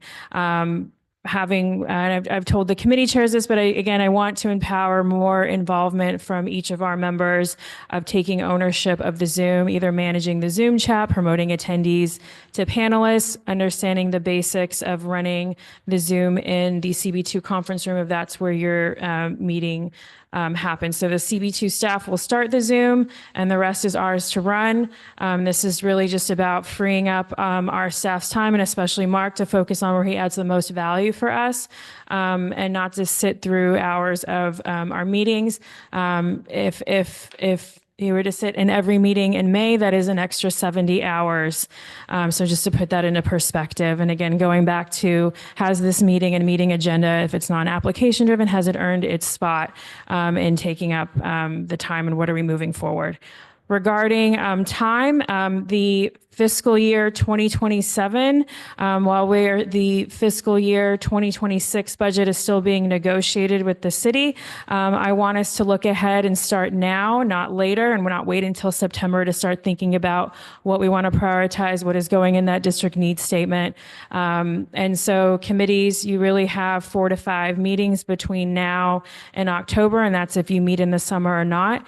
And so there's 5 chances for you to ask, what is happening in each of your committee's issue areas? What does our community need? Who needs to be in the room that you need to hear from, so that you can have something for the priorities or something written in that district needs statement? So it's the time now to plan presentations, speakers, roundtables, whatever your committee needs to start shaping your fiscal year 27 capital and expense budget priorities, as well as really creating our playbook, which is that district needs statement for fiscal year 2027. So I want to really have that long lens going in, so that when we do all come back for the fall, not that we're all going anywhere, I'll be here next month. I hope to see some of you here next month as well. But just so we're thinking about that. And then my last point really quickly is, as you heard from Deputy Borough President Keisha Sutton-James, we will be having our newly appointed board members. So we have 32 applicants for 7 open spots. If you know someone who applied, please reach out to me after the meeting and let me know so I can flag. Our 2025 new member class will be at our next full board meeting, which is why I kind of wanted to set up kind of the points I went over just a few minutes ago. These new board members are going to bring new perspectives, and I want to welcome them with a culture of clarity, purpose, and shared responsibility. I want to lead with intention and focus on the issues, and help you focus on the issues that directly affect those who live, work, and play in our community, and to fulfill our duties as mandated by the New York City Charter. So with that, I'm now going to, if there are any questions on that, Yes, Susanna.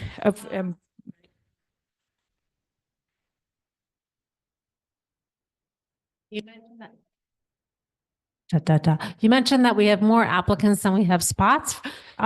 Does the chair, are you invited to offer opinions about what kind of appointments we would like to have?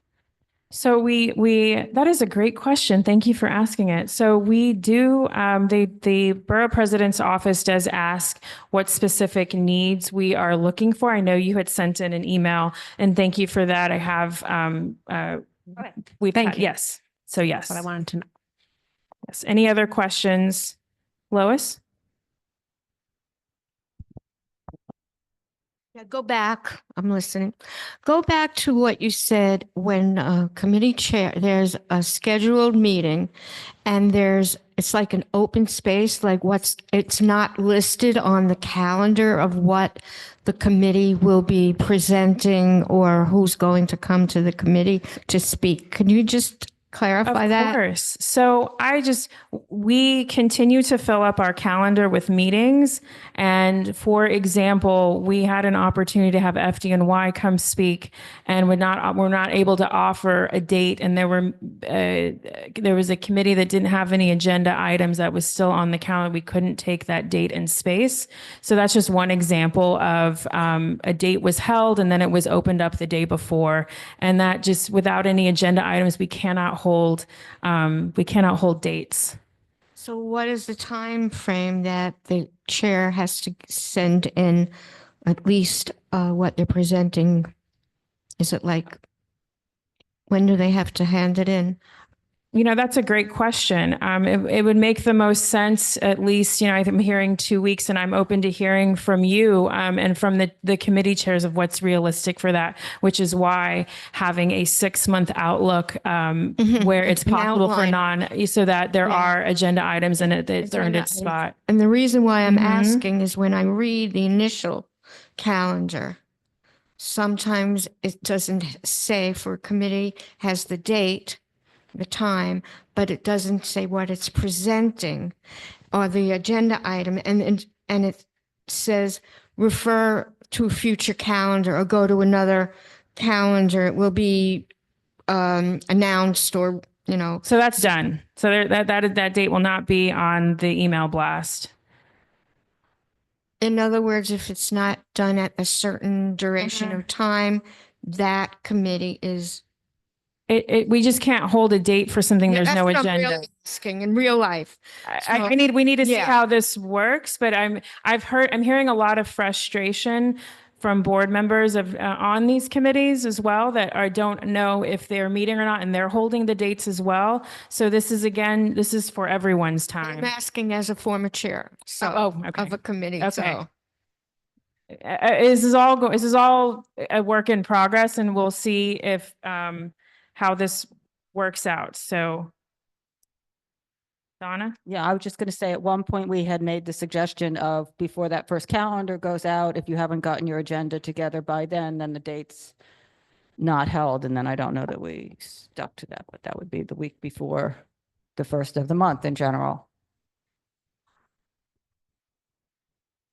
That's true. If that's your last meeting. Right. Yes. No, that's. Yes.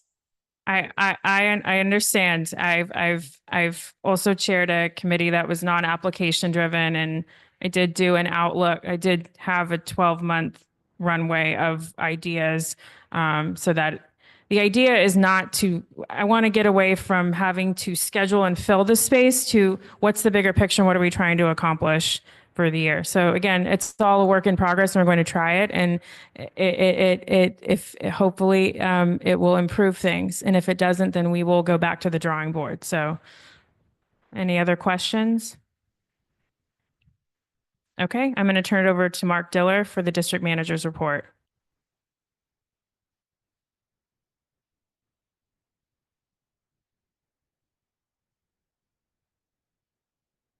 Thanks very much. I think we've already thanked Dorothy and our host, so Dorothy's here with us. Thanks for being here. As I reported last month, I've been invited to attend the Village Interagency Task Force, and it's it's really good work, and I'm excited to be a part of it. And I'm thankful to the DA's office as well as the 6th Precinct and the Mayor's office for making sure that Community Board 2 is included. We meet every other week, and we alternate between a real focus on drugs and people who are vulnerable. And then we also delve into other interagency matters, one of which solved a question that was brought to me, I think, first by Erica Olson about people who were spray painting advertising on the sidewalk. And this is one of those areas where you talk to one agency and they point you to another, and back and forth we go. And it was actually somebody in the meeting said that it shouldn't be rocket science because these people are putting their address in the spray paint on the concrete. Anyway, so the police are now engaged on this. I don't have an answer yet, but at least we have a lot of smart people working on it. That kind of thing is also going to be in this task force. And by the way, if you see anybody spray painting the sidewalk, take the picture and send it to me. Don't get too close. Okay. There are some non-comical aspects of this, one of which is a lot of our district is in an historic district, a designated landmark historic district, and yet there's also a real need for security lights in some areas, including I'm thinking about Waverly Place and so forth. The opening of Tashkent on 6th Avenue has the desired effect of moving away the encampments that were there, but they moved all the way across 6th Avenue to the Waverly Diner. So now they need the increased lighting. So this is among the things that we're working on to try to make sure that there's coordination between, for example, LPC, DOB, and DOT. Okay. And you should know that the newly appointed Deputy Mayor for Public Safety, his name is Kaz Daughtry, has been attending every one of the meetings. So there's significant buy-in there. Okay. The question of FDNY waivers was raised in another Q&A here, and it was indeed discussed at the District Service Cabinet, but it was discussed by Chief Ciani, who is an operations person at the firehouse level. And he was making it abundantly clear to all of us that the decisions about FDNY waivers are not made at the firehouse level. They are made at what he called HQ. And no, he didn't have criteria. He didn't have so forth. I think he was a little frustrated by it. And he did say that when the trucks are out doing other things, if they're not off saving lives, they will take a look at how things are lining up. As you've probably noticed, not all of the roadway cafes are in place yet, so there's not as much to look at as there probably will be at some point. Anyway, I wanted to close that loop on the FDNY waivers point. If we had something substantive to report, I'll make sure that the committees hear it first. I'm going to be re-engaging on after-hours variances. We had a this is something that a windmill I've been tilting at since about 2010, 2012. It used to be that the Department of Buildings would send a list of proposed AHVs to the community board, to the district manager, and give us an opportunity, a very short one, but an opportunity to say, hey, wait a minute, that's next door to a school, or this is, a senior center, whatever it might be that you might want to lob in as a point. They stopped doing that when they automated the system. And now there are indeed criteria, but all you have to do is move your mouse and click, and you say that it's required or it meets the criteria. It was pointed out to me by Katie that there's one where the after hours variance is only operating after hours. They're not working during the day. They're only working in the evening hours. This, by the way, is what happens with schools because you don't want to have asbestos remediation in the middle of a classroom. But that's not what's supposed to happen in a regular commercial or residential building. So the usual pushback from DOB has now gone to another level. So hopefully we'll hear something more about that. And we already talked about agendas and the need to get stuff in. This month is a little bit of a funny month because we have an extra week in effect. So the first May calendars will be going out not tomorrow, but probably next Friday. That's our target. So anybody who has an agenda to offer, please get it to us by, say, Thursday, end of day, or first thing Friday morning. And that's all I've got unless there are questions. Thanks.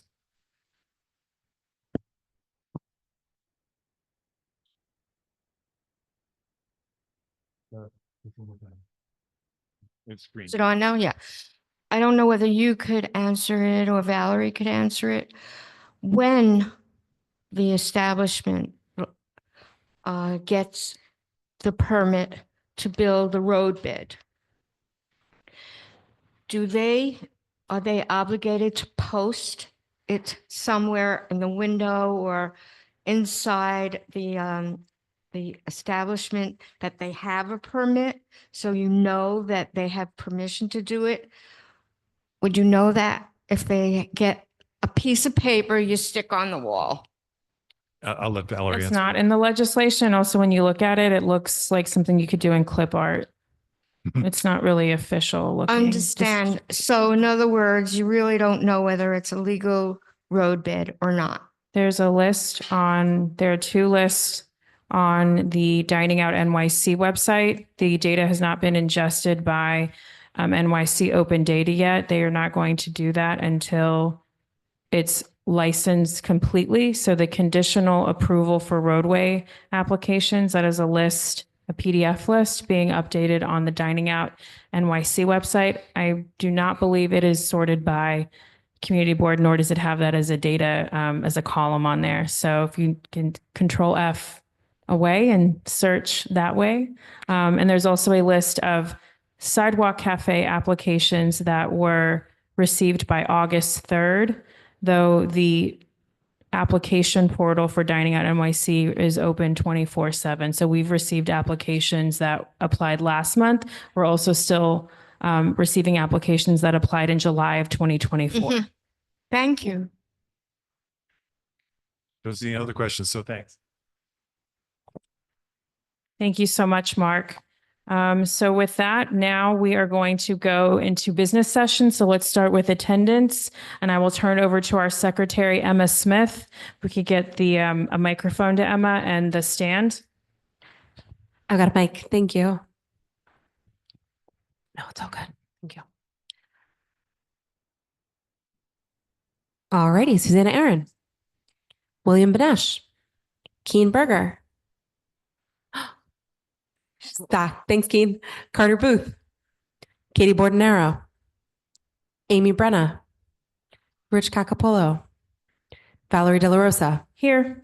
Chris Dignas, Arturo Fernandez, Mar Fitzgerald, Cormac Flynn, David Gruber, Juliet Kay, Zachary Kazaz, Susan Kent, Ryder Kessler, Janine Kiley, Patricia Laria, Janet Liff, Benjamin Listman, Ed Ma. I think I saw you join, Ed. There you are. Gotcha, Ed. Matthew Metzger, Erica Olson, Brian Pape, Donna Raftery, Lois Rockoff, Bo Riccobono, Rocio Sands, Shirley Secunda, Edward Siegel. Thank you. Thanks, Ed. I got you. Frederica Siegel. Here. Thank you. Emma Smith here. Dr. Shirley Smith. Present. Susan Wittenberg. Eugene Yu. Thanks all. Hello, this is Edward Ma. Thank you, Ed. Thank you. You didn't We call got me. you. Thank you, Ed. I did get you. Thank you. Thank you. Great. Thank you, Emma. Now we're moving on to the next item on our agenda. And again, if there's any side conversation, you could take those out of the room because it really does reverberate in here. Thank you. So moving on to the next item for our agenda, is there a motion to approve the March full board minutes? Second, great. Thank you. So let's move on to resolutions from our standing committees. As I mentioned at the top of the meeting, we have 78 resolutions to vote on this evening. If we spend 5 minutes on each of those, that is over 6 hours. Just letting you know. So please, let's be, so with that, committee chairs, so that we have the room for any sort of debate needed this evening, please only read. Please, and I'm sorry, I'm really sorry. Before we get started, if this conversation over here could move outside, I'm really sorry, but it really echoes in here. Thank you so much. Thank you. Okay, so now, as I mentioned, committee chairs and anyone reading a report in lieu of a committee chair this evening presenting resolutions, please only state the therefore be it resolved in your resolution. We are operating with the sense that board members have read the resolutions in the full board packet, nor do we need any sort of backstory. You can share that afterwards or text with one another so we can get through our 78 resolutions this evening. So with that, let's start with landmarks, where Brian Pape will give this month's report, reading the therefore be it resolves for the 8 resolutions at landmarks. Thank you, Valerie. So number 1 is 27th Avenue South. Application is replace 2 existing plaza mounted signs at 7th Avenue for Northwell Greenwich Village Hospital. Therefore, be it resolved that CB2 Manhattan recommends approval of the new signs as proposed. We did not have a quorum, but it was unanimously approved. Number 2, 98 Thompson Street. Application is to approve the installation of diamond plate to provide accessible entrance without LPC approval and to make permanent for the tenancy of the current tenant decorative flower decoration on the facade that currently has a temporary permit. Therefore, CB2 Manhattan 2. Opportunity to ask questions. We could just hold the questions.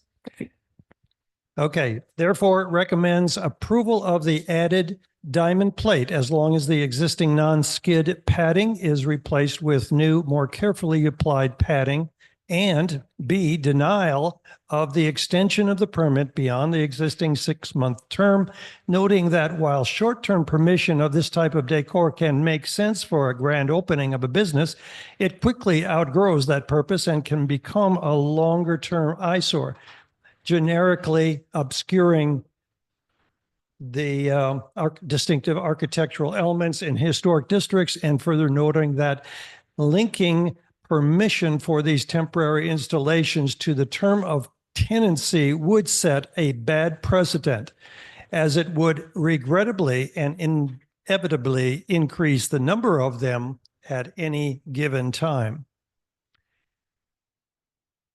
Number 3, 594 Broadway. Application is to install a flagpole and banner. Therefore, be it resolved that CB2 Manhattan recommends denial of the application as it does not adhere to the landmarks guidance that this type of intervention be at a mortar joint to avoid harm to the building. Number 4, 92 Prince. Application is to replace facade cladding, windows and doors, and install signage. Therefore, be it resolved that CB2 Manhattan recommends denial of the entire proposal due to its jarring lack of context within the district. Number 5, 687B Greenwich Street. Application is to replace and relocate 4 windows on the rear and add a rooftop bulkhead. Therefore, be it resolved that CB2 recommends approval of the relocation and replacement of the windows and of the rooftop bulkhead as presented. Number 6, 11 Bond Street. Application is to add a new outdoor structure on the existing terrace and to install new signage on Bond and Lafayette Streets at the ground level. Therefore, be it resolved that CB2 Manhattan recommends A, denial of the rooftop structure as excessively visible and visually discordant with the exceptional parapet, and B, that although not a strictly landmarks issue, there is need for the previous BSA waiver to be evaluated in the context of the applicant's plans for the roof.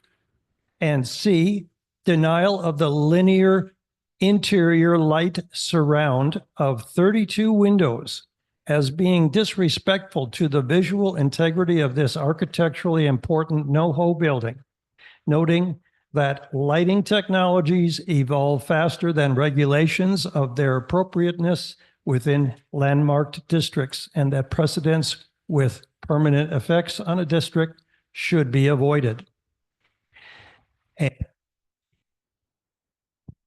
And D, denial of the 8 window-sized screens, which have no precedent in the district on top floors and which, like the proposed lining of the 32 windows, have a neon-like effect. And E, approval of the halo-lit signage on the ground floor on Lafayette and on Bond, as well as approval of the proposed blade signs, vinyl signs, and replacement of the 2 Schofields metal inlays with new stone.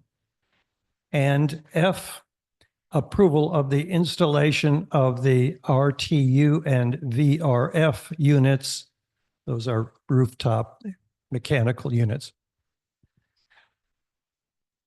Number 7, number 432 Lafayette Street, application to install a new interior platform lift on the sidewalk within the existing facade opening to improve accessibility to the cellar and first levels. Therefore, be it resolved that Community Board 2 recommends approval of the application as presented. Number 8, 300 Lafayette Street. Application is to install signage and install 3 digital screens on the interior of the space that will be visible from the exterior. Therefore, be it resolved that CB2 recommends denial of all of the screens as there is insufficient information to truly evaluate their impact, and there is serious concern about their aesthetic appropriateness in the district, as well as basic safety concerns regarding distractions to drivers in a heavily trafficked area. And B, that similar to when the building was developed, the applicant enter into an engagement process with neighborhood residents in order to better understand concerns regarding appropriate use of illuminated signage in the district and to address safety concerns, and then return to the community board with a revised proposal. And C, approval of all non-illuminated signage as presented. That's conclusion. Thanks. Excuse me? Oh, okay. Thanks. Okay, great. So we have items 1 through 8. Are there any items anyone wants to call out? Zach. Okay, Zach, if I could get a microphone to Zach.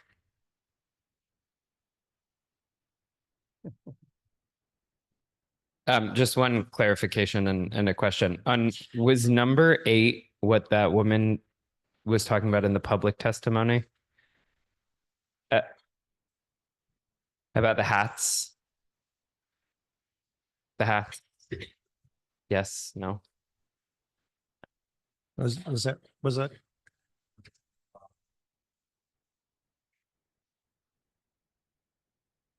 Okay. Just for clarification, I think, yeah, on Zoom. Yeah, for me and for everyone else. And then the other question is on that point. I think a few times we've seen illuminated signage come up through landmarks. Are there guidance on what is permissible and what is impermissible in terms of sizes and types and lumens and brightness? I would just be interested to know how that is being determined, or if it's all on an ad hoc basis.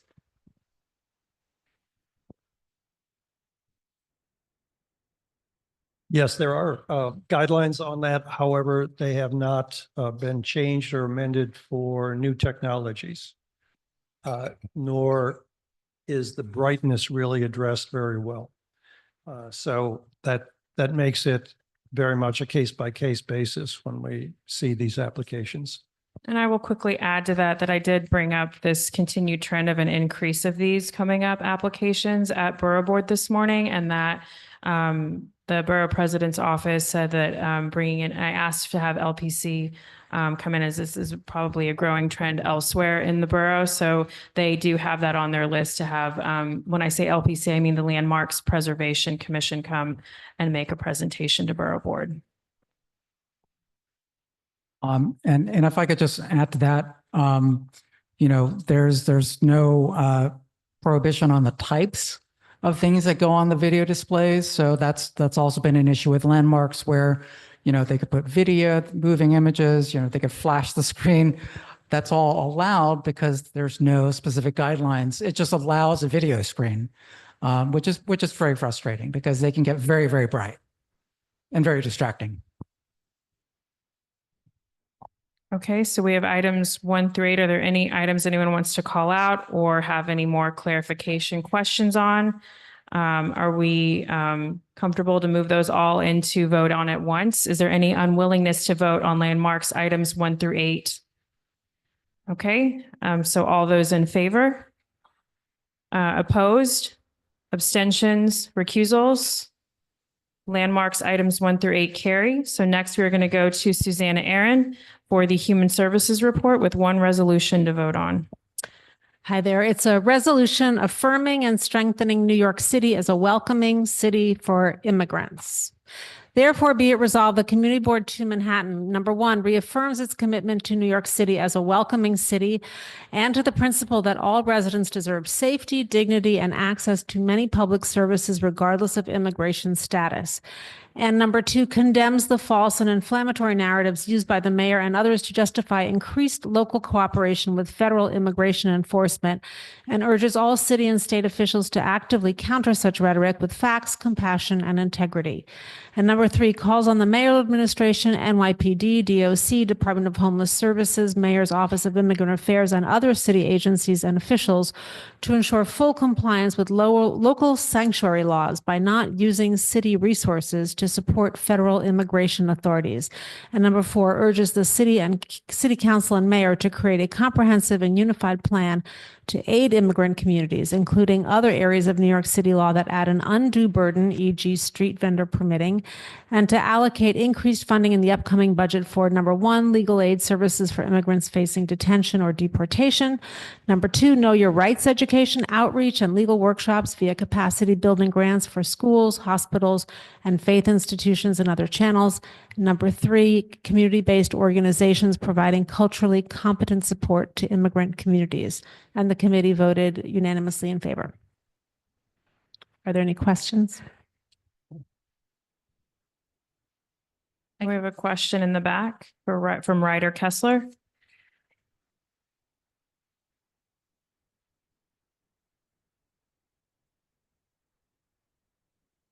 Like my first comment tonight, this isn't so much a question as a comment. I just want to really commend Arturo for leading on this. He led the part of the meeting that was about this and did all the heavy lifting in preparing this really fantastic resolution. So kudos to Arturo.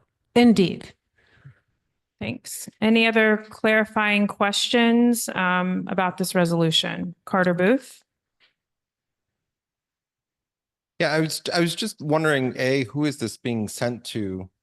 And then B, just like we're calling out the mayor and then asking him to do something. And, you know, again, it just seems like it's more of a rhetorical resolution as opposed to providing substance, which I think that we really could specifically ask for.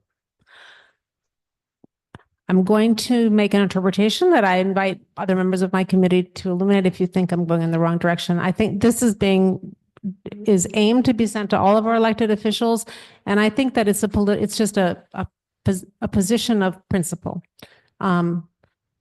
It's not, doesn't have a specific, it does have some budget requests, but it's really mostly about a citywide issue. Yeah, because I think there's some very important programs that we could specifically advocate for, and we have in the past. Those did not come up in our meeting as far as I'm aware. Arturo, is there something you wanted to add?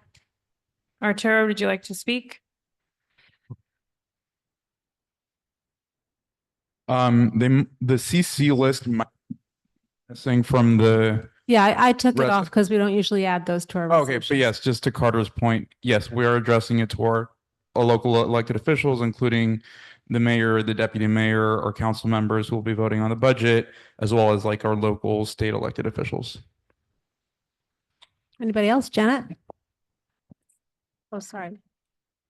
I just ask Carter that if you know of specific programs that we're not addressing here, to please, bring it to us, bring it to the committee.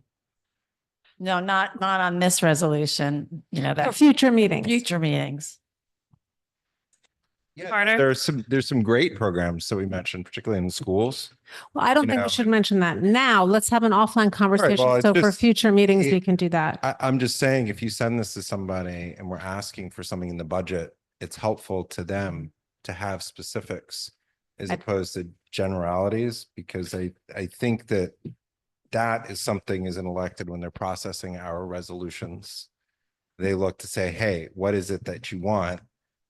Yes. Otherwise, it gets put in the other pile. Yeah, And- good, and good, so nice point. Anything else? Arturo, you have another point to make? Arturo, did you have a question? To Carter, so Councilmember Alexa Vilas came to present to our committee. She's on the immigration committee, so she's very well aware of the funding that we're speaking to, since she kind of directly was referring to the programs that they fund, as well as Councilmember Eric Botcher, our local elected official, is also on the immigration committee. So I think they're aware of what we were asking for. Is this going to Councilmember Aviles? Yes, this is also, she's also CC'd on there. Although she doesn't represent us. Correct. Just So checking. there's no real point to that. Anybody else? Tracy, I don't know Okay. that we can, Can we just have specifics? If you say you're referring to, we should have the specifics, because that's sort of speaking out of, what does that even mean? I wasn't at the meeting. Arturo, would you like to talk about specifics that were mentioned? And I'll also prior? just point out, while we move the microphone over, was Arturo, Emma? were you going to respond to that? There are many options here. The board can choose to vote on this resolution as is. The board can choose to send it back to committee. It is up to this body here. So Arturo, did you want to, again, I really don't want to have too much. I think more Emma had a back question and as well. forth. Yeah, so the language that we chose was specific to the language that was shared in the committee. So where it talks about programs for supporting nonprofit local organizations, New York Know Your Rights workshops, legal support for folks who are in detainment. We don't have the names of those programs. I don't know that they are named specifically. But those are already in the resolution. Exactly. Yeah. Emma, did you have a comment? Yeah, Emma? No, I think a very quick piggyback on that, Arturo, like well said. I think the areas that we spoke to were specifically ones that the council member pointed to as not having sufficient programs. So these were gaps that she identified. So we did talk about, I don't know that we talked like line by line existing programs, but we asked, the question posed was, where is their resource needed? And she pointed to these areas as requiring resource. So that's what we went off of. We did not suggest that we provide additional funding for programs that like exist and are robust and have infrastructure. So that's sort of the angle. Anybody else? Was there public Katie? Sorry, Valerie, I shouldn't be calling on people. I Yeah, could I let you got do it. that. I'm sorry. May I speak? Yeah, of course. Thank you. So, you said that Councilmember Aviles attended the meeting. I'm working with her on some other issues. She's very strong, great. But you said that our Councilmember Eric Botcher is on that, the Immigration Committee and the council. Is that what you said? But so was he made aware of the meeting, and did he come since he's our own person? No, he did not appear. I mean, the did he know backstory about of this, the backstory of the meeting. So I'm going to defer to Arturo on this. The backstory of the meeting is that we tried to get a meeting with MOIA, with Moya, and they were not responsive. And then Arturo ran into Alex Aviles, and she was very happy to come and present. So we thought that that would be a useful opportunity for us to become more aware of these of these issues. Okay. Thank you. Are there other questions or comments? And I have one. Was there any public testimony in favor of this outside of the comment from today? Was there any public testimony, guys?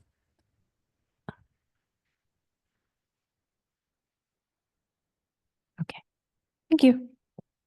All right, is there any continued comments, questions on this resolution? Are we ready to vote? Is there any unwillingness to vote on this?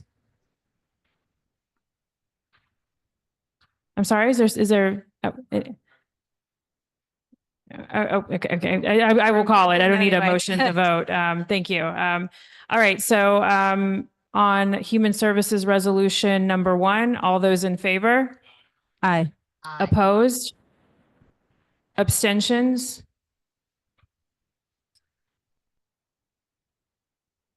I will also be abstaining. Okay, we have Mar Fitzgerald abstaining. Anyone else? Any recusals? Okay. Thank you so much. Next, we will go to, next we will go to the Traffic and Transportation Report with one resolution from Shirley Secunda. Oh, I must have the order, must be different on my agenda. Well, we do have schools and education. That is correct. Patricia Laria. Sorry about that. Thank you.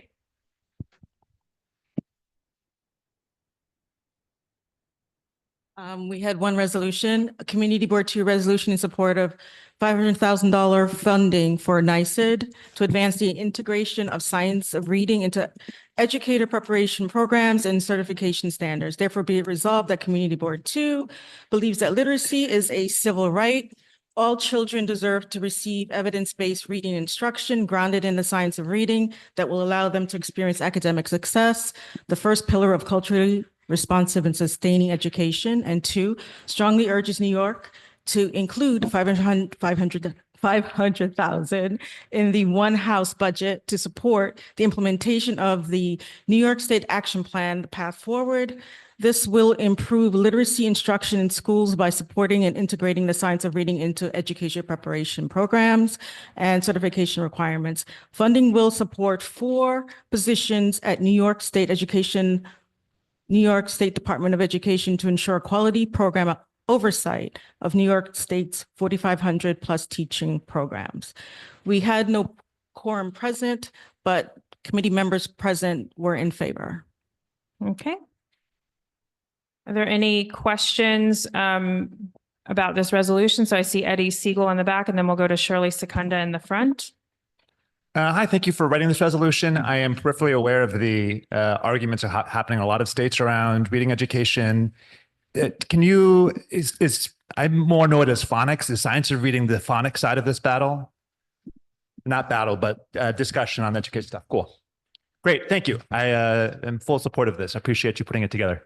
Thank you. Thanks, Eddie. And Shirley, did you have a comment?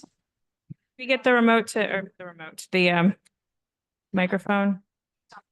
It's really the same thing as, it's practically the same thing as Ed asked, I think, what are the latest practices? I mean, it used to be phonics, then it was in context. And so I'm just curious as to where it stands now and what's considered the best. We have an expert in the room. I'll Janine, did you want to take Janine that Kiley to question? respond.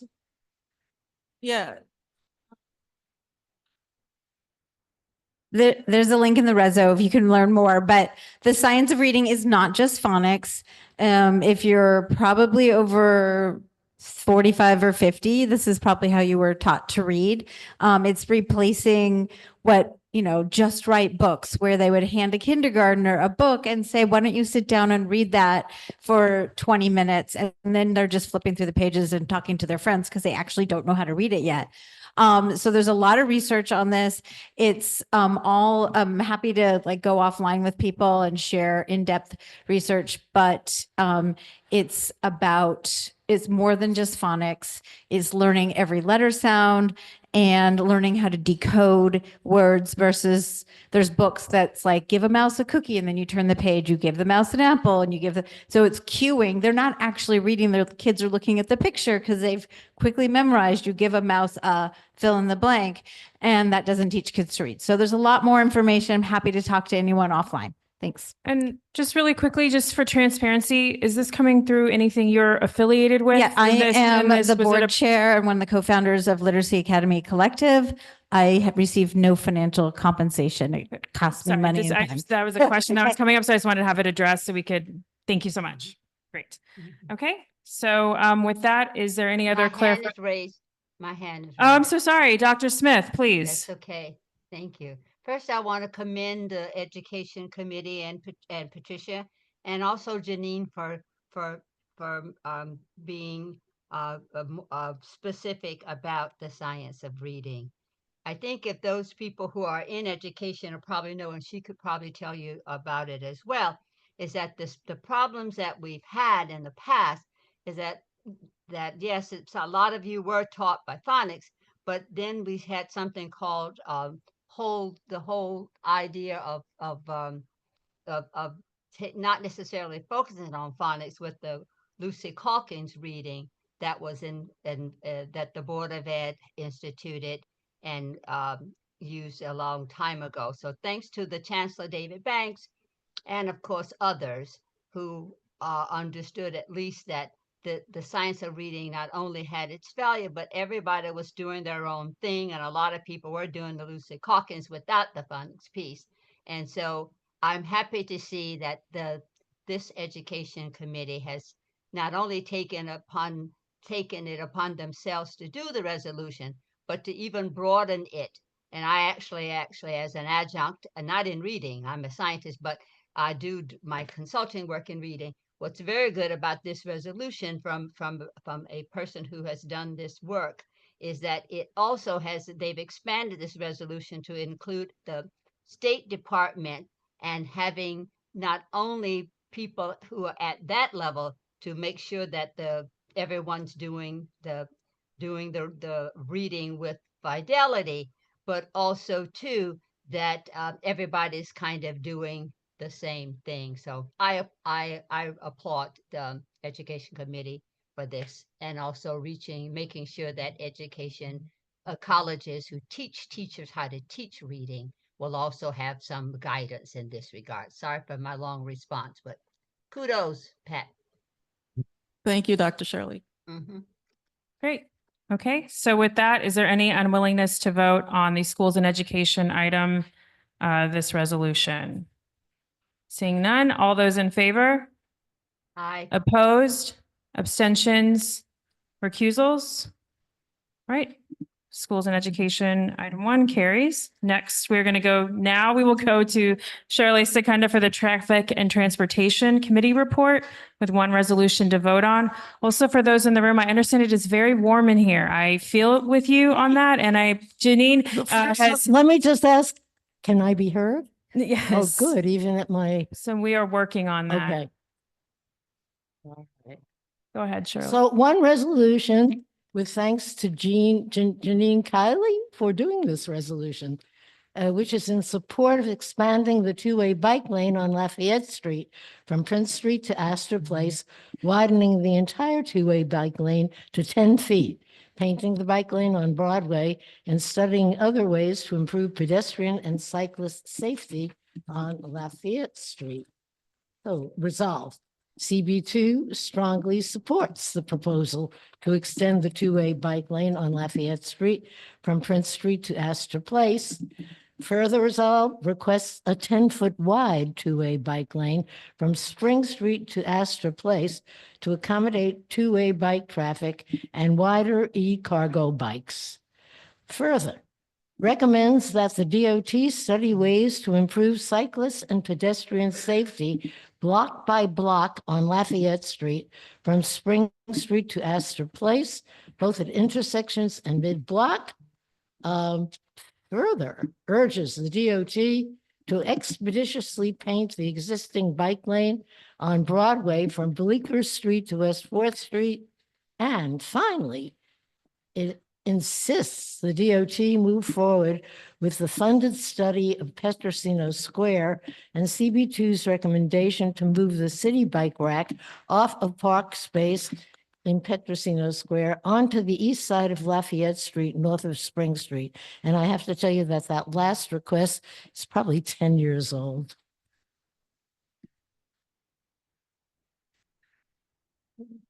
Okay.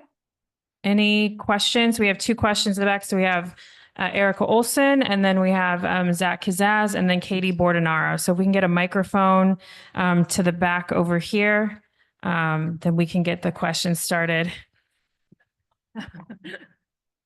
I just wondered, I've asked a few people, but I don't. What is the sponsor's responsibility in the open streets? So there's a spot in one of the resolutions on Elizabeth Street, it names Peasant as the sponsor. And I just am unclear what the sponsor in an open street, the responsibilities are. No. Sorry. Sponsors. Sponsors are, they're very often the restaurants that have something on the open street, an outdoor cafe. And they are supposed to be responsible. They make a deal with the DOT, so to speak. And they are supposed to be responsible for tending that whole open street area. They don't always do it, but DOT appoints them basically. So that's the sponsor. Yeah. Did you need that? Just to say, she said they also removed the barrier. So barriers, trash, etc. Yeah, right. Okay. Thank you. Supposedly the whole caboodle. That's my block, so I'm going to go to Peasant if it's not done. Thanks, Shirley. I just had one question about the city bike, the city bike stop. I know you said that you've been asking for this in the past. Does the Traffic and Transportation Committee have a standing policy around location of city bike docks? Because I've noticed in many places in the city, they are on parkland instead of parking spaces, City has etc. certain rules. We have not had to have guidelines in that way. We don't have guidelines. So it's more a matter of what the community might want. And in this case, the community, there has been a plan to extend Petrosino Park, for one thing, so that they really would need to move that city bike stand as for one thing. And the community just felt that they had suggested another location, which was like down the block. And it seemed really like a more reasonable location. It wasn't like they said, get rid of the city bike station. They just simply said, please move it here. We think it's just better. There was more space, there was more access, et cetera, et cetera.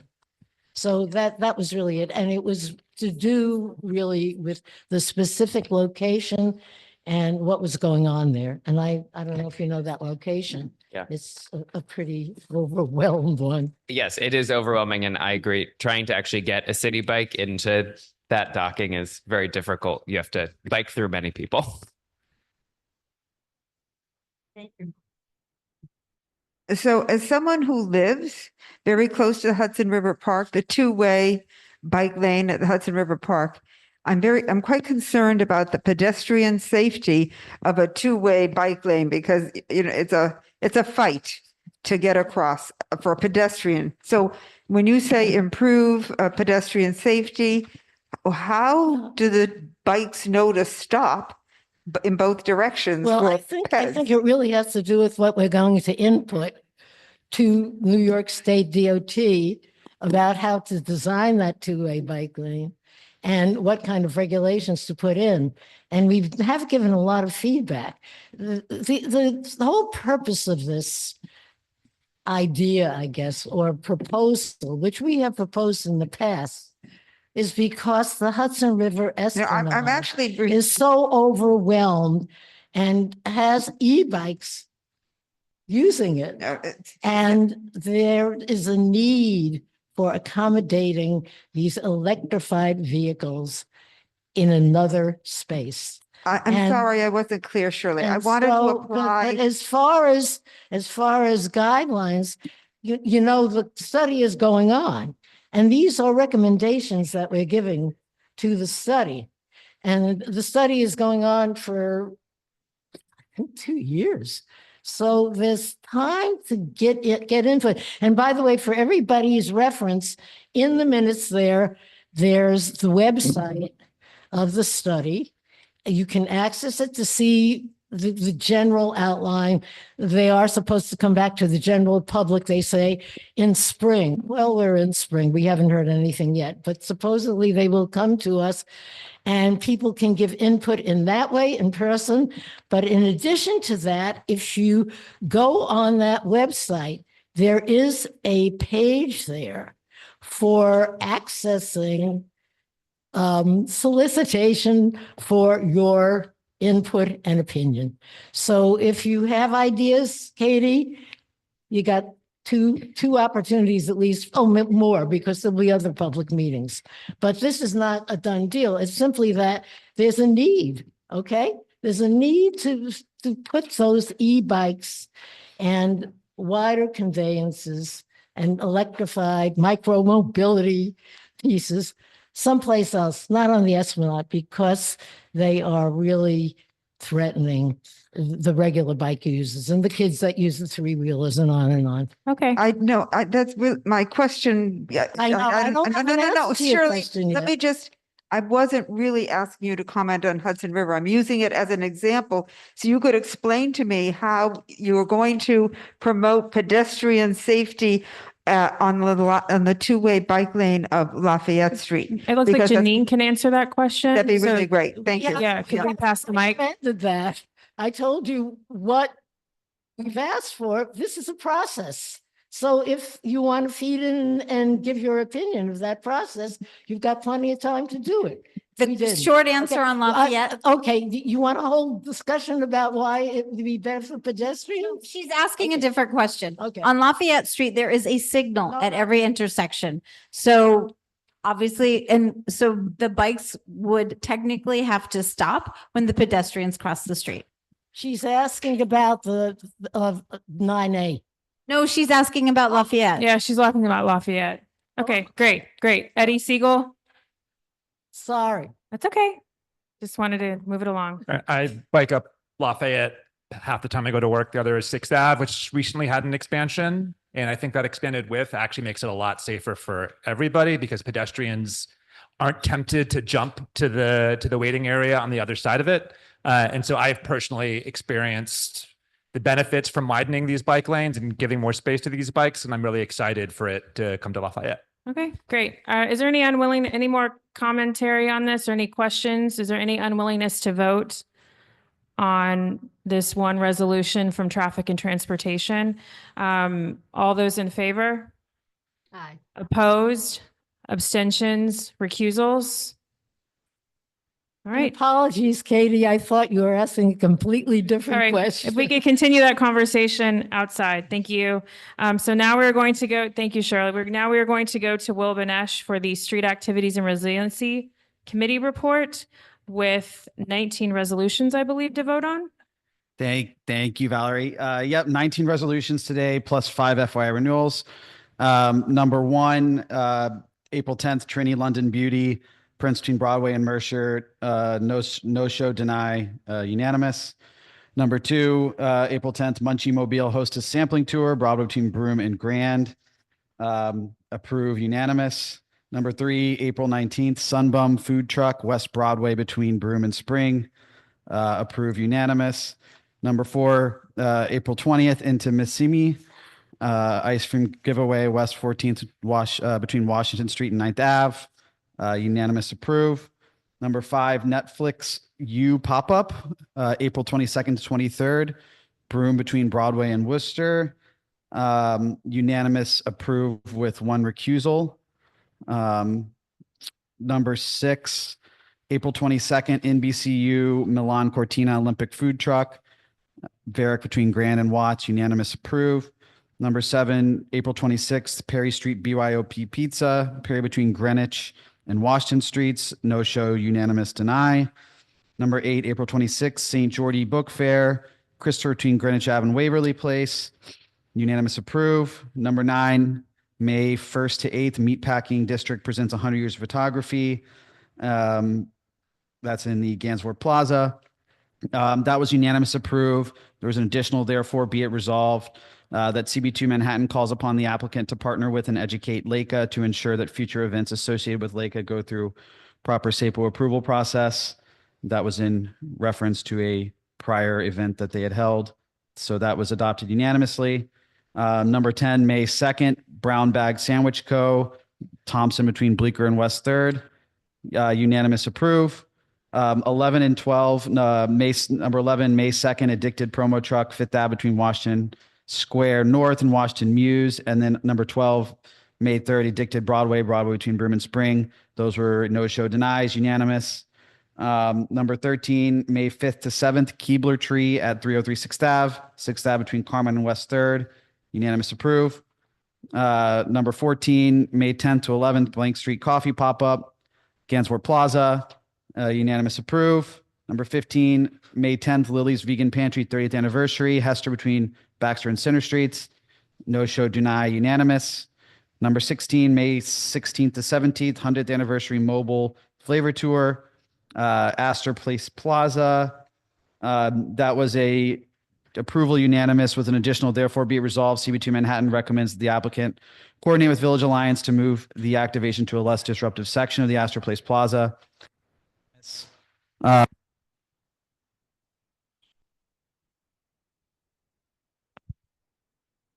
we get another mic for him? Hello? No, I think it's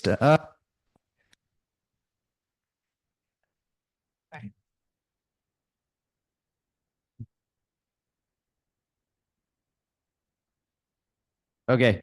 Number 17, May 16th to 21st, Orior Block Party, Mercer between Grant and Howard. That was a no-show, deny, unanimous.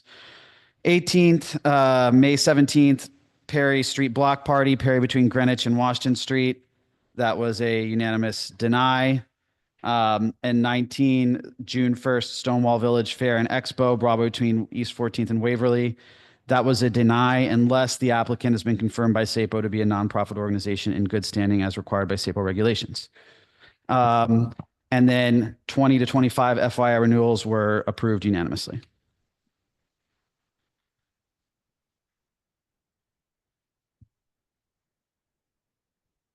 Thank you. Okay, so we have items 1 through 19 plus layovers and withdrawals to vote on.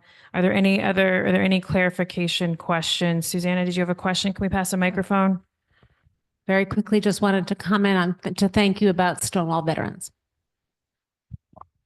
Okay, Carter Booth.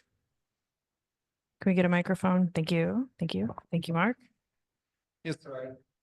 Surprised that Stonewall didn't provide, the Veterans Association didn't provide you guys with the information in 2016, whereas CB2 Manhattan for several years now and in prior resolutions continues to maintain the Stonewall Veterans is essentially a one-man organization that provides no benefit to anyone else. 2017, whereas the applicant's self-reported $6,000 profit from this annual event goes in a large part to pay for the upkeep of the Stonewall car that is included in the last group to march in the annual Stonewall Parade. Applicant failed to provide evidence of specific educational activities or donations to other Stonewall events within the community. 2019, whereas this event was recommended for denial by CB2 in 2018, 2017, and many years prior, yet has received approval by SAPO year after year. Whereas the applicant appeared and stated that there was no substantial change to the sponsoring organization from years past. And the applicant did not indicate that any other LGBTQ organizations within the community would be invited to participate in this event, nor did the applicant indicate how any of the surplus proceeds from this event would be used to benefit the community. So we've already asked them, why would we do unless and not just deny it? Since they've never taken any interest in doing that. So I don't believe they're a one-man organization. We did do some research on them, and they do have a tax. They are recognized by, or they're in the New York State database as a tax exempt organization. We could not find them registered on the IRS website. We asked SAPO to confirm, and we're waiting to hear back. So we structure it as a deny unless. I think if they are an exempt organization and SAPO determines that, then this event will go forward. But we've raised the question, and we tried to find out as much as we could, and we've asked SAPO to do their job and make that determination. Why didn't we just ask the applicant? Well, the applicant said he would send it to SAPO. We did ask. I have a question for you, Will. Did the committee review these resolutions from the past prior to the committee meeting? And are you going back in general and looking at resolutions from the past positions of? Those we did not, because I was not aware of those because those were before I joined. So those we did not review. I'd be happy to work with you to teach you how to search the community board website. Everybody says they don't know how to search Guys, it it's though. important with term limits, and this is very important with term limits. And continuity. Our website has been searchable for the last 5 years, and nobody is aware on how to do that. It is very easy to do. You go to CB2 to the resources, go to the second tab, which is document search. If you guys and you can search for anything in there, we can, because we waste a significant amount of We time do, yes. at all of our committee meetings and full board meetings because we don't have the history. Okay, well, I it sounds think like a training a would future be- workshop to come, and I I think would that also, kind of training would be very useful. yeah, a future workshop of some sort to come, as well as to ensure that past resolutions, and again, this is why we want to refocus time. It's really important that we have committee chairs work with the office to have these pulled before the meeting, as well as have perhaps a member on your committees delegated to understand how to help also work on those. Yeah. Yes, do you have a I question think this from is, Dr. Smith? I was just going to make, I mean, this is structured as a deny unless, so we want to deny it unless they prove to SAPO that they are tax exempt. I think if they prove that they're tax exempt, then it is what it is. And we're not really in a state to opine one tax exempt organization is, better than another. Hey, Dr. Smith? Yes. Will, number 5, I see that the vote was not unanimous. What was the reason for the recusal? Oh, and by the way, Carter's right. I was actually on that committee with that Stonewall. But anyway, sidebar. What was the reason for the recusal? Erica, do you want to comment? You could also reference what agenda item. It's number 5. 5, Netflix. Dr. Smith, I recuse. Netflix is my client. So- Okay. And is that written in the packet? I didn't see it. We usually don't put the reason for recusal. We actually do need We to put do? the reason for need to. recusal So we'll at the put that. committee It level should as be well as at the put. full board level. Yes, it should be full board. It's actually required. Okay. Yes. Okay. Thank you, Dr. Smith. Thank you. Okay.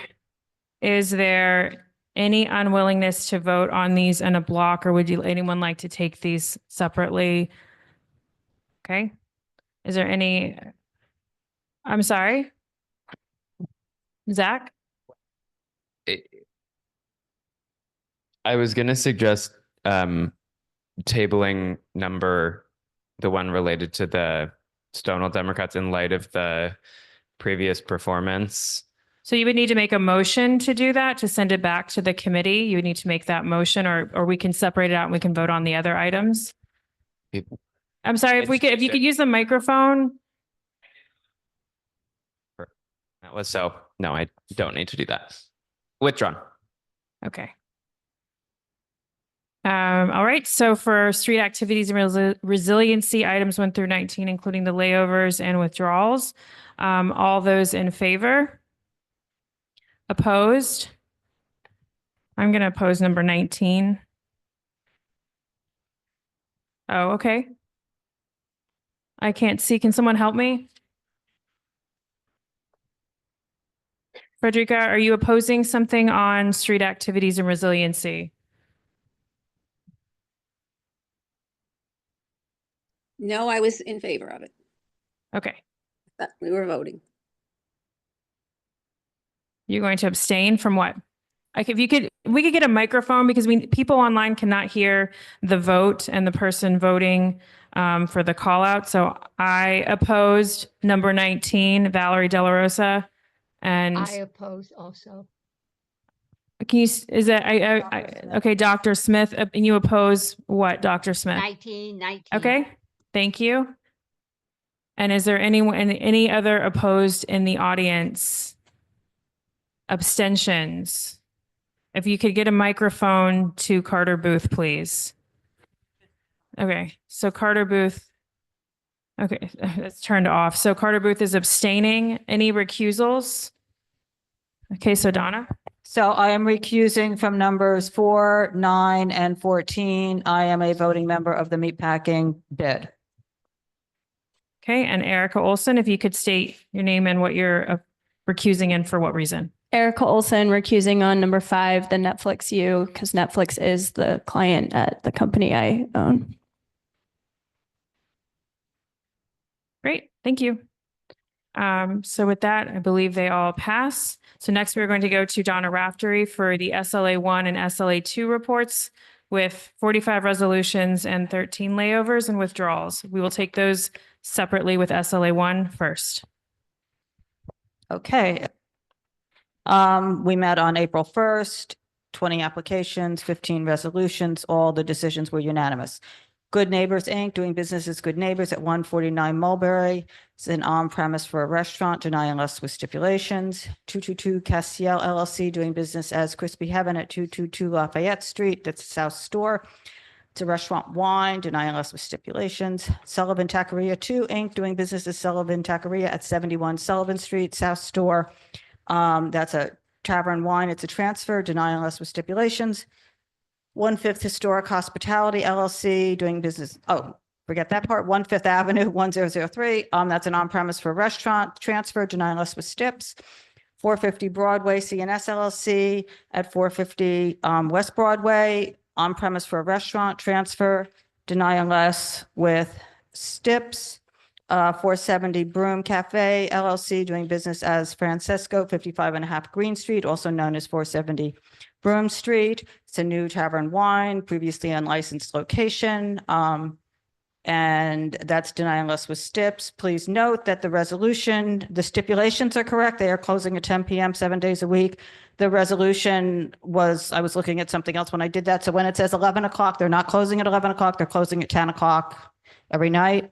57 Grand Street Cafe Corp. doing business as Town Hall, 57 Grand Street.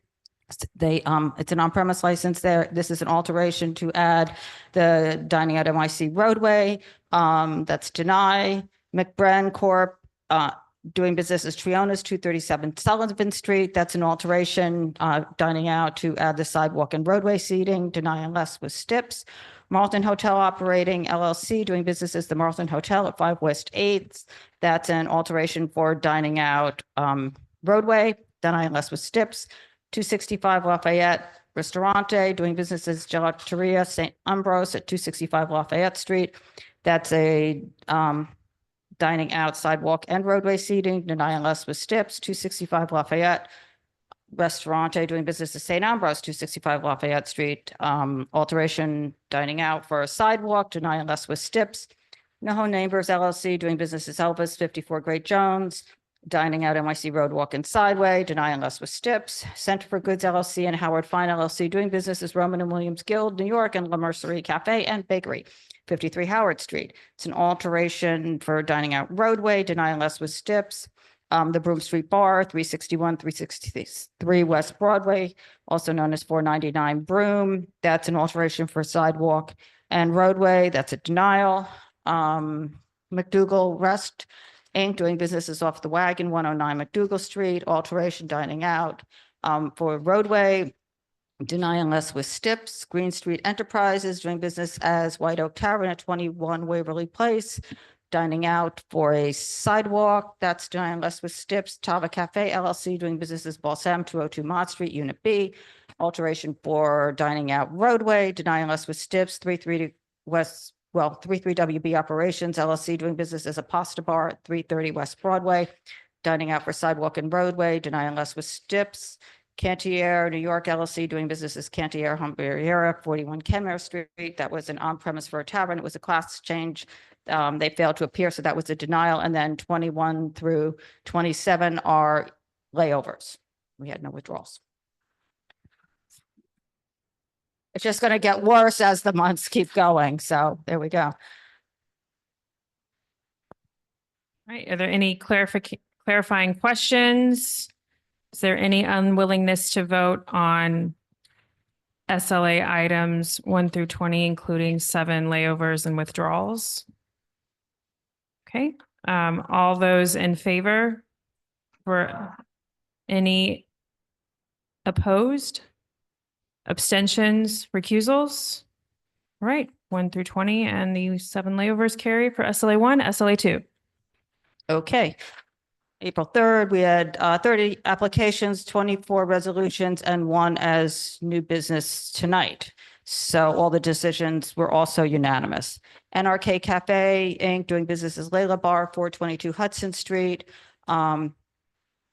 This is the change in method of operation to actually open earlier for brunch on the weekends, deny unless with STIPS. Pier 55 Inc. and Use LI F&B Management LLC doing business as Little Island at Pier 55 in Hudson River Park. This was an alteration, moving a bar and shortening one and extending one, deny unless with STIPS. New York Water Tours Inc. doing business as Oasis, 353 West Street, Pier 40. New on-premise for a vessel. It was class change, deny unless with STIPS. New York Water Tours Inc. doing business as Enchanted, 353 West Street, Pier 40. New on-premise for a vessel. It's a class change, deny unless with STIPS. Private NYC LLC, 172 Waverly Place. This is a new tavern wine and previously unlicensed location, deny unless with STIPS. Slice West Village LTD doing business as Slice the Perfect Food, 553 Hudson Street. This is a restaurant wine. It's a corporate change, deny unless with STIPS. Snack Company Bedford LLC doing business as Snack Taverna at 63 Bedford Street. This on-premise restaurant. This is a corporate change, deny unless with STIPS. Marla, we don't have the STIPS on that one. We don't have STIPS, but it's a deny unless. Everybody's deny unless on that. Marla 2022 Inc. doing business as Mamali, New York City, 70 Christopher Street, also known as 110 7th Avenue South. This is a new tavern wine in a previously unlicensed location, deny unless with STIPS. Mason Wells LLC, 18 East 13th Street. It's a new tavern wine in a previously unlicensed location, deny unless with STIPS being adhered to. HBM WV LLC doing business as Miriam, 14142 7th Avenue South, on premise for a restaurant, deny unless with STIPS. Temiani LLC doing business as Champion Pizza 2 West 14th Street. This is a class change, deny. Poir LLC doing business as Entwine, 765 Washington Street, on premise for a restaurant. This is alteration, dining out, NYC roadway, deny unless with STIPS.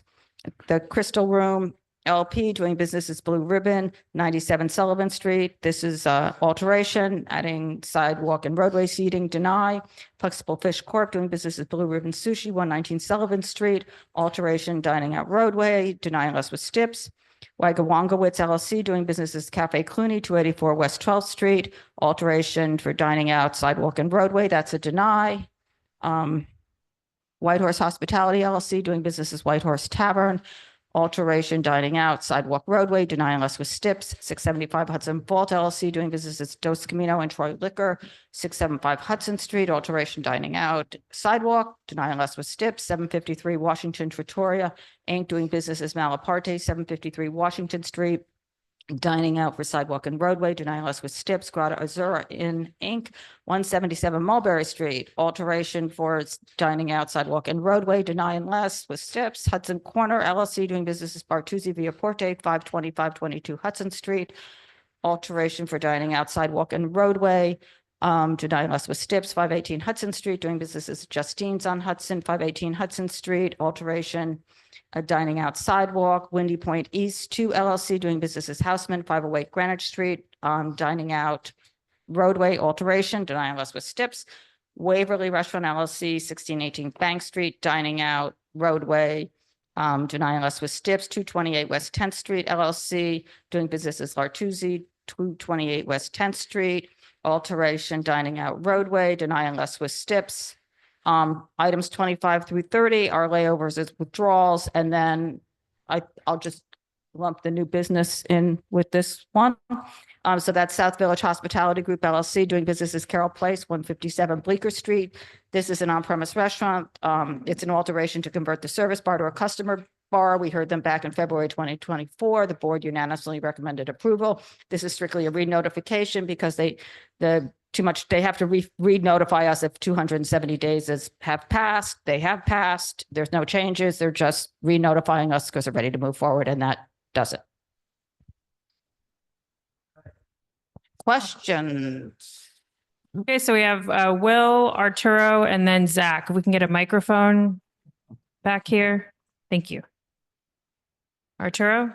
Donna, just for the alterations for sidewalk and roadway, do all of those have approvals, or are some of those going off of conditional approvals? Or are they even required? You know what, I'm not worrying, but we've been encouraging people to come to us before they have their approvals, just to get this moving so they can move forward. So once they get the approval, they have what they need from us. We can send in what we've had. The liquor authority already has it. So I have no idea, to tell you that. No worries. I just wanted to clarify. Yeah, no, I don't know. Okay, We're just thank you. trying to get them in and get them done. Okay, thanks, Donna. So for 13 and 14, I saw that one of the original blue ribbon was a deny, and then the blue ribbon sushi was deny and less. So did they essentially agree to the 10 p.m. on one of the restaurants, but not the other one? My answer for you is you need to go talk to them. I have absolutely no idea. But yes, that's exactly what what happened. They agreed to the 10 p.m. I think that I can't answer that question as to why. I mean, they came to our meeting, we had a discussion, we explained why, and they were sent the stipulations again after our meeting, and they signed one, and I double checked to make sure, and they said they were not signing the other. I didn't ask why, I didn't. So. Yeah, I thought so too, but. Zach? Just for the benefit of the board, could you just describe the process of the 10 p.m. fast tracking and when restaurants can come reapply? Yeah, I mean, nothing is completely etched in stone here because we do look at every application. But generally speaking, if it's a new application, if they didn't have any seating under the old program or stipulations with the DCWP Sidewalk Cafe program, or any stipulations with us regarding the new program that has come up, some of them have come up in the past year. We're asking everybody to close at 10 o'clock so that we can just get them done, approve it. We think it's a compromise with the community. There's a lot of places that never had outdoor seating before that now can have outdoor seating, residential areas. So just get that, agree to the 10 o'clock. They can just put the paperwork into the SLA. They can come back, after the program's rolled out to see how everything's going. And that way they don't, when we deny it, they have to go up to the liquor authority for a full board hearing, and that delays them a couple months. So. See you. Thank you. Point of information, what time does the new DOT license permit 12 a.m. restaurants to be open till 12 a.m. 12 a.m. for outdoor? Mhm. And so the community board too is requesting that everyone close No, by 10 that's o'clock? what I said. I didn't say No, that. I but said, you are suggesting it. no, that's not what I said either. sorry, I repeat. said that applications that are new, that never operated, that didn't have an agreement with CB2 under the old sidewalk program with stipulations, or stipulations where we've discussed the seating for the new program. So if we don't have stipulations on them, yes, we're asking them to close at 10 o'clock for now. They can come back. I mean, so if really you are just, we are not saying everybody has to close at 10 o'clock permanently. We are really saying, just agree to close at 10 o'clock so we could get everybody up and running, and they can, and we see there's a lot of little streets that have a ton of outdoor dining, and this is a good compromise between the residents who want nothing and the restaurants that want everything. And we thought that 10 o'clock is a reasonable thing to do in those situations. So if you were licensed before with the outdoor dining, then you're not requesting or requiring them to close by 10. Is that correct? if you were previously. I'm not licensed. saying that. I'm not, this is why we look at every license individually. We do not say, I think CB3 has place, they're asking every place to close at 10 o'clock. That's their thing. Just every place closed at 10 o'clock. We're not doing that. Okay, thank you. Yep. Was there another question? I thought I saw a hand or not. Okay.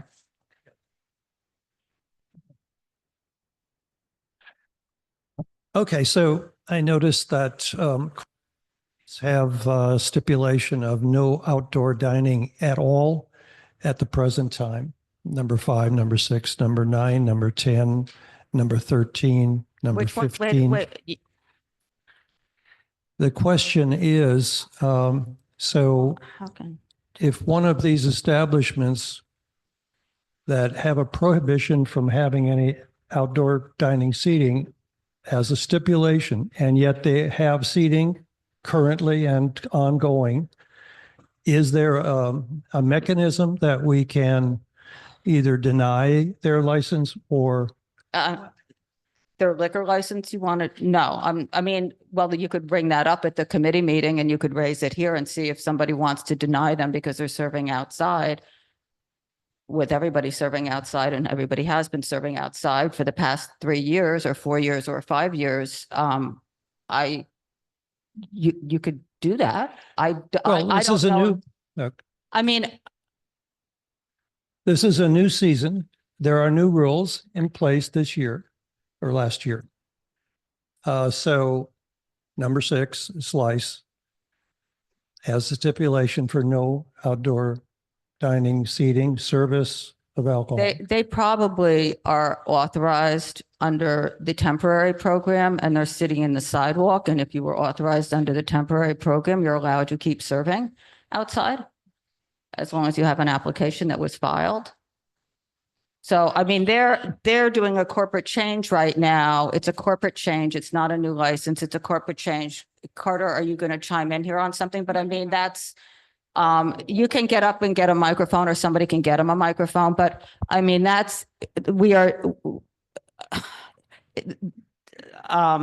I'm not denying, I don't think the committee would deny a corporate change application, which basically we don't even have much to say on those applications at all. They can just go through, they just have to notify us. They don't even come to us. So the stipulation is strictly, you know, he agreed to come back to us when he wasn't adding the alteration to put the outdoor dining in there. It's got sidewalk. Slice has a licensed sidewalk cafe before the They pandemic. did before the pandemic, They're right? But allowed to operate. I'm just. No, that's what I You're just saying said. they don't. They actually do. They had it before they were there. Well, then seems to me that the stipulations for number 6 ought to be modified.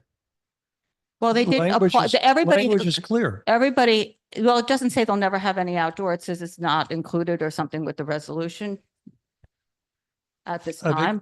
Everybody under the new program has to come back for an alteration, whether they had the sidewalk seating before or not, they have to come back for an alteration. People that had sidewalk seating before can operate on the sidewalks. It's not like the road beds. Anybody that had stuff that applied during the pandemic for outdoor seating are allowed to keep operating on the sidewalk. They're just allowed to keep operating on the sidewalk. Eventually, people will catch up with them. They have to file an alteration application to serve alcohol outside, but they're allowed to be operating on the sidewalk.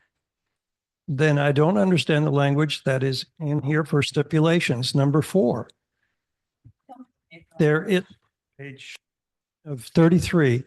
There is no backyard garden or any other outdoor area for commercial purposes, including any sidewalk cafe and or roadbed seating included with this application. Which one is this that we're on?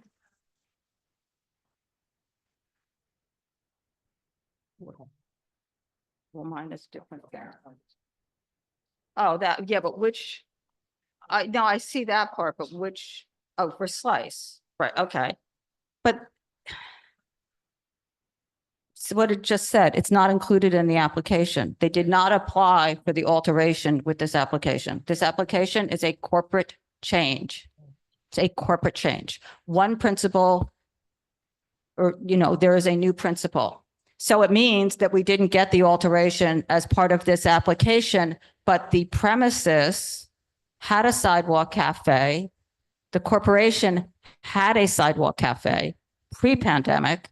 It had a sidewalk cafe during the pandemic and during the temporary program, and therefore it is allowed to keep operating until it files its alteration application, which I believe it has to, once it is conditionally approved from DOT, has to file that alteration application within 60 days. If they do not do that, then you can make a complaint that they are serving illegally out on the sidewalk, which is why we will probably have 150 or more of these applications coming to these two committees in the next 2 months.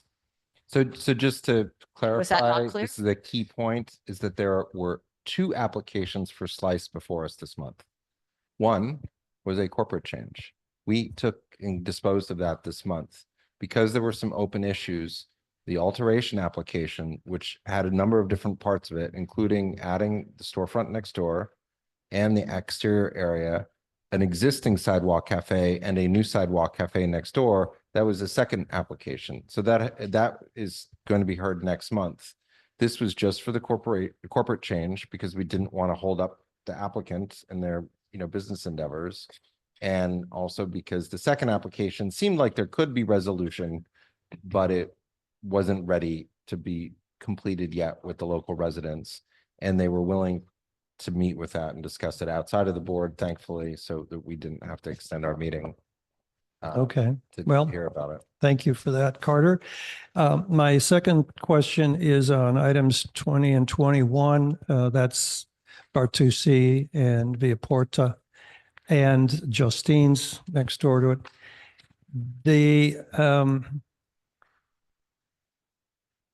These 2 establishments are examples of what I see all over the neighborhood, where restaurants are setting up their sidewalk cafes on the sidewalk and they have no barriers at all.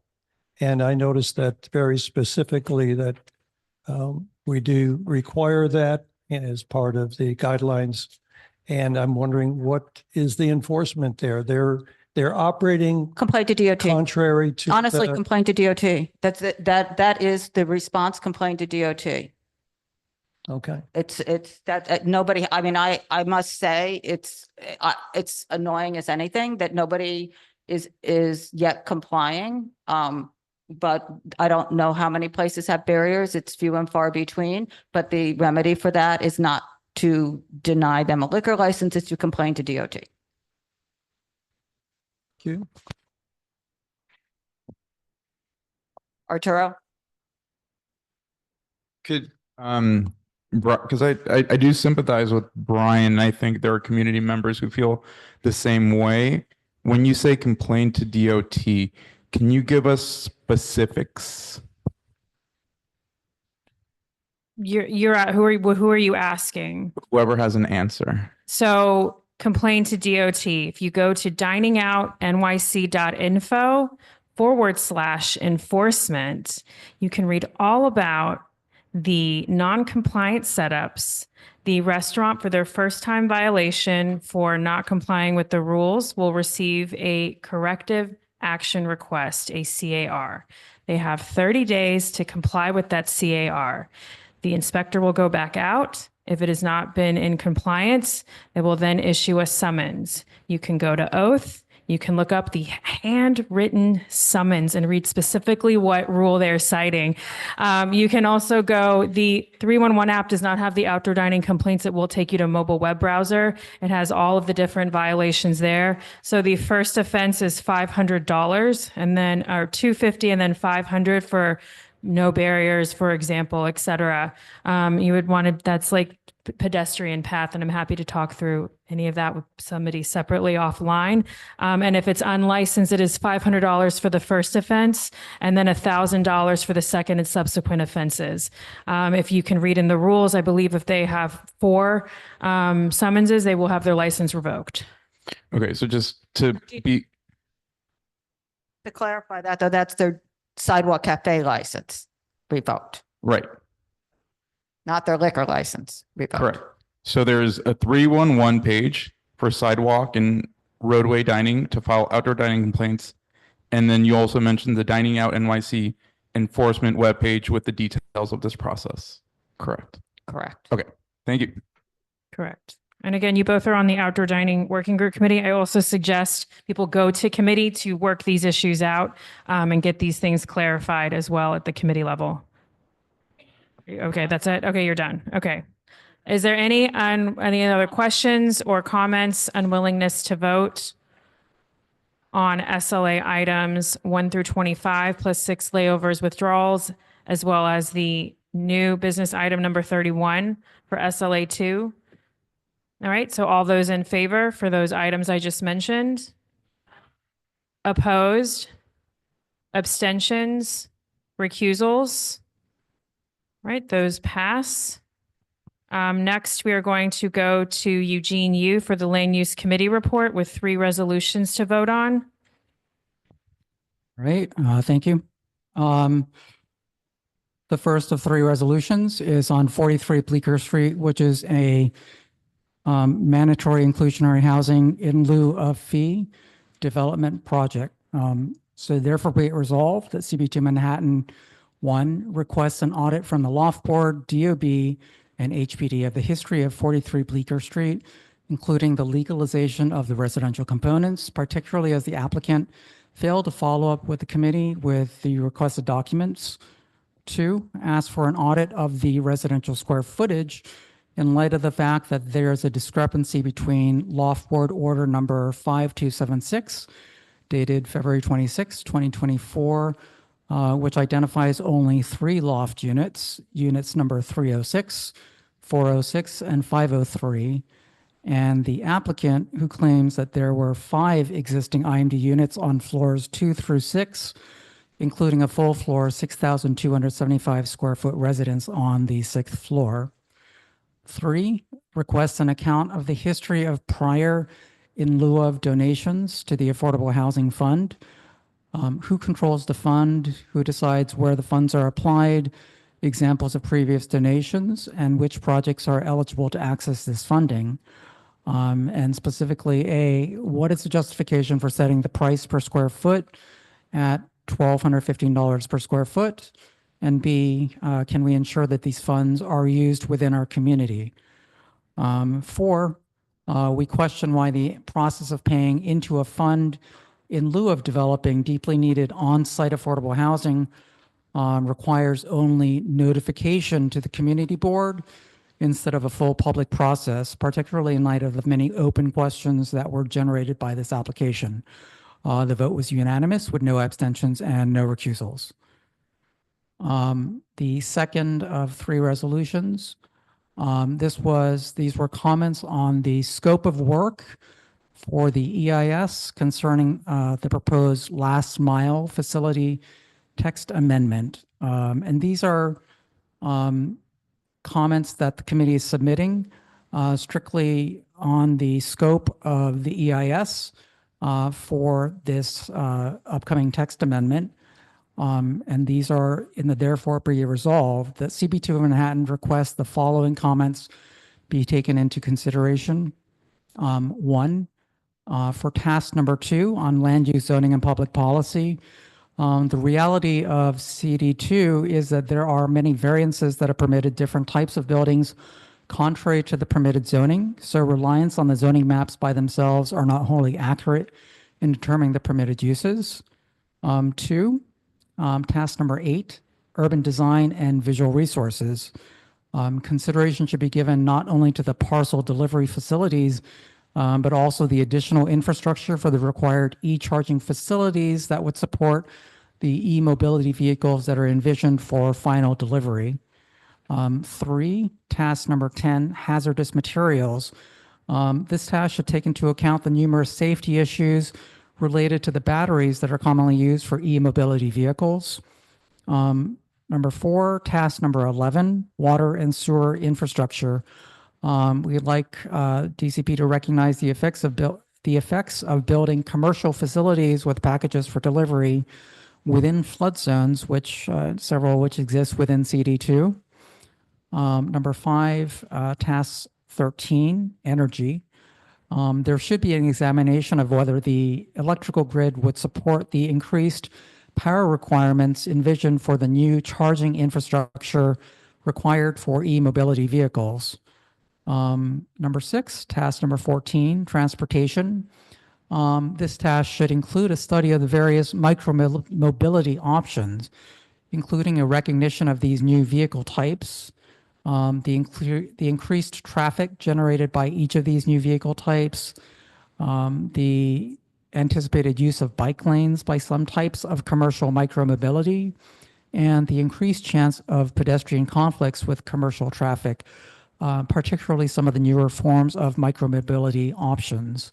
And then finally, number 7, task number 19, neighborhood character. We asked that DCP identify the effects on neighborhood character after adding e-charging facilities on public land and in historic districts. The vote was unanimous with no abstentions and no recusals. And the last of 3 resolutions, this is regarding Gansevoort Square, the proposed housing and development. Are therefore be it resolved that CB2 Manhattan, and this will be directed toward the governor's office. 1, we ask that Governor Hochul step in and provide the leadership and coordination necessary to ensure that a new and improved site plan makes better use of this precious resource and that the site does not simply become another opportunity to develop luxury housing in CB2. Number 2, we insist that the city and state investigate adding the portion of 10th Avenue on the western edge between Gansevoort and Little West 12th Street to the site plan to create more housing for the public, as well as larger floor plates for the Whitney, as well as further explore demapping 10th Avenue between 13th Street and Little West 12th Street. And then number 3, we request the details of the contractual and financial arrangements between the meatpackers and the city that has resulted in their early departure. The vote here was also unanimous with no abstentions and no recusals. Any questions or comments? We have Eddie in the back, and then Ryder, and then Susan Wittenberg, and then Shirley Secunda. So we get the microphone going.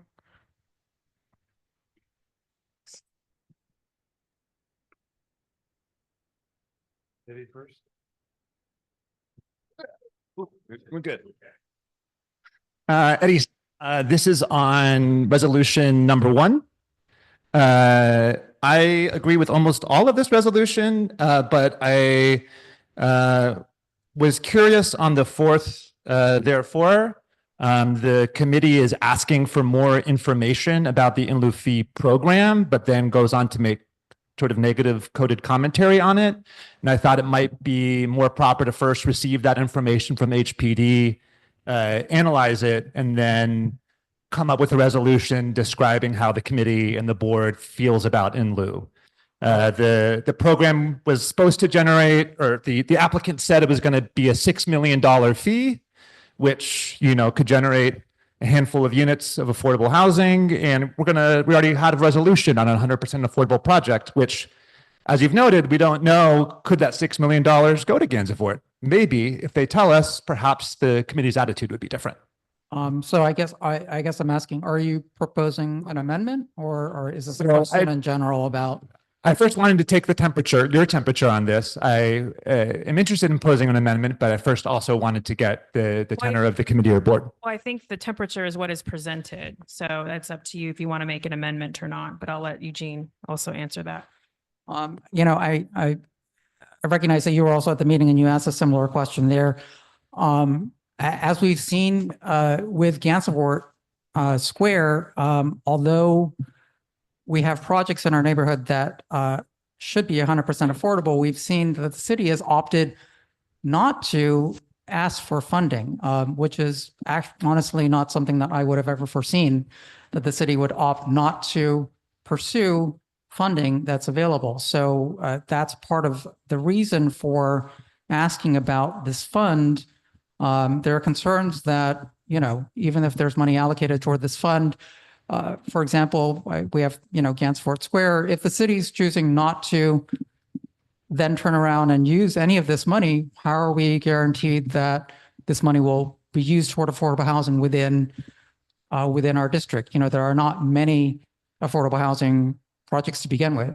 And we see an outrageous example where, you know, there's a very large development and the city's choosing, they've explicitly said they're forbidding RFP responses or developers to pursue additional funding. Cool. Thank you. Thank you for the response. Then yes, I think that maintains what my thought was, and I would like to propose an amendment to strike the fourth, therefore, of this. Okay, so we have a motion on the floor to strike what exactly? Entire fourth, therefore, of resolution number 1, which reads. Does someone Sorry, have it's eyes on that and is marking that so we know? I can read it. Questions why the process of paying into a fund in lieu of developing deeply needed on-site affordable housing requires only notification to the community board instead of a full public process, particularly in light of the many open questions generated by this application. And I just want to actually point out, Eddie, this is simply saying that we had an issue with, you know, there's not a public forum. There's no discussion on this. The applicant simply came to the meeting, they notified us, but there's not a public process in the fact that, you know, they weren't expecting us to have public testimony. They weren't expecting a resolution. The only requirement on their part was they notified us. So that's actually the issue we had with the fourth, therefore be it resolved. So before we get to this motion and any other movement on it, I'm sorry? Right, I understand that. But before that, we've now separated out, it seems, agenda item 1 for a discussion. So I just want to recognize that. Is there any, before we get to that motion, are we wanting to vote on this separately and have this discussion and we'll do the motion? Okay. So we have a motion on the floor from Eddie to strike the fourth whereas. Is that no? It's the bullet 4 on the therefore. Okay, under the fourth, therefore be it resolved. It's you can see it. It's on page 3 of the land use, and if you're online, it's our PDF. It's page 111. So is there a second for this motion? Or you want to have a discussion on the motion? We have to second it to have the discussion, Ryder. So maybe. So Ryder Kessler has seconded the motion for the amendment, which is to remove the fourth whereas. Is there any question about what resolution we're talking about? I'm sorry? Okay, so Katie has her hand up. So now we will have discussion about the amendment, proposed amendment. You spoke about this matter of the $6 million at the committee. We heard you. I understand where you're coming from. I think that one of the things that's most foremost in my mind is that Battery Park City had a similar fund many years ago and it disappeared. And it wasn't $6 million. It was tens of millions, maybe hundreds of millions. No one could account for it. So some of us are quite skeptical about it. And I think this is that sentence is responding to that skepticism. We need better, we need something firmer. And as Eugene points out, we are trying in that, the fourth TBR, we're trying to say that this is a very big issue and we should have a complete community board process for it because look at all these questions that were raised and are unanswered, and the developer promised to answer them, never voluntarily answered them, and didn't respond today with any answers. So it's really, we can't do our duty. And it's quite unfortunate. It's more than unfortunate, but that's my thinking I want to share. Thank you, Katie. I have a question, Eugene. Who is this resolution being sent to? It would be sent to the Loft Board, DOB, and HPD, as well as our local electeds. So Department of Buildings and the Housing and Preservation Development. And the Loft Board. And the Loft Board. Right, okay. because they have And jurisdiction elected. they used to have jurisdiction over 43 Bleecker. Okay. Thank you. Any other questions? Ryder Kessler? Thanks. This is not a question or so Sure. That's okay. My question is about what kind of engagement the committee had with HPD about this, because the first three resolves seem to be questions of fact about the rate calculation for the fund and the management of the fund, which feel like they could be addressed just by talking to HPD about this stuff. I think I agree kind of with the idea of 4 being a bit strikeable. It does feel like it's kind of a rhetorical question that's actually making a point. The point being the committee feels that there should be a community board review process in the in lieu process, which was established by the MIH zoning text amendment and then the HPD rulemaking. And I feel like if we're going to take that position, we should just take that position and say, this is which would require maybe another zoning text amendment or but just asking it as a rhetorical question here to express discomfort with this specific instance of in lieu payments feels a bit out of place. And that's my take. I mean, I'd have to go back and look at our previous resolutions, but I'm pretty sure that we did take issue with the fact that this process didn't involve community board input. In this specific instance, we had this application come before us. And so in dealing with this is we're dispositioning this specific item. We had actual, issues with this. It's a good example of why this notification only process doesn't work in our opinion. I mean, if you look at the whereas, you can see the list of documents that we asked this, the fifth whereas, you can see that there's, I don't know, like 10 or so documents that we asked the applicant to provide us. They promised us at the meeting that they would provide them. They completely ignored us. Mark sent another pointed email out today before our full board meeting. And again, they just completely ignored us. That's not typical behavior for an applicant. We're happy to invite HPD to a future meeting. But again, we don't typically invite departments to comment on single applications as they come before us. How was this application referred? The applicant reached out to schedule this, or did it come from HPD? The applicant came through our office. Okay. And Carter, did you have a comment or question? Yeah, well, this is a pretty unique application because the applicant said that they were eligible for the payment in lieu because there were already residential units in the building. But the applicant is not being truthful. There are 3 small lofts that applied for protection under the loft law. There were other illegal residential units in the building that were never legalized. And as a result, the square footage, the way they calculated it, added up to they could avoid having to build affordable units and could pay into the fund. That's the misrepresentation. That's one of the main points in the resolution. And if this had been an as of right project with MIH, it would never have come to us. So I think that the referral here, there's a number of different issues. The other point is that during the rezoning in Soho NoHo, one of the things that that one of the sponsors of the rezoning, which was former council member, then former borough president, and now current council member Gail Brewer, had pointed out that she'd never seen money that went into these funds ever come out. And that's the issue that we have again here. We have somebody who is supposedly allocating money to something that nobody knows anything about. And everybody seems to take for granted that this program works, but yet people who are really, really knowledgeable, like Gail Brewer, have said, I don't even know, and I don't have any examples of where the money comes out. So I think that that's what we're asking for, because now this is in a immediate proximity and it's in our community. Would this money go? And I don't think that that's an unreasonable question to ask or to tie to the application. I have a question, Eugene. So by the amendment that's on the floor to remove number 4, we would then not address this issue of where the money goes. Is that correct, by removing this? No, I mean, I think actually the third, therefore be resolved. I mean, that's where we are asking about an accounting for the monies in the fund.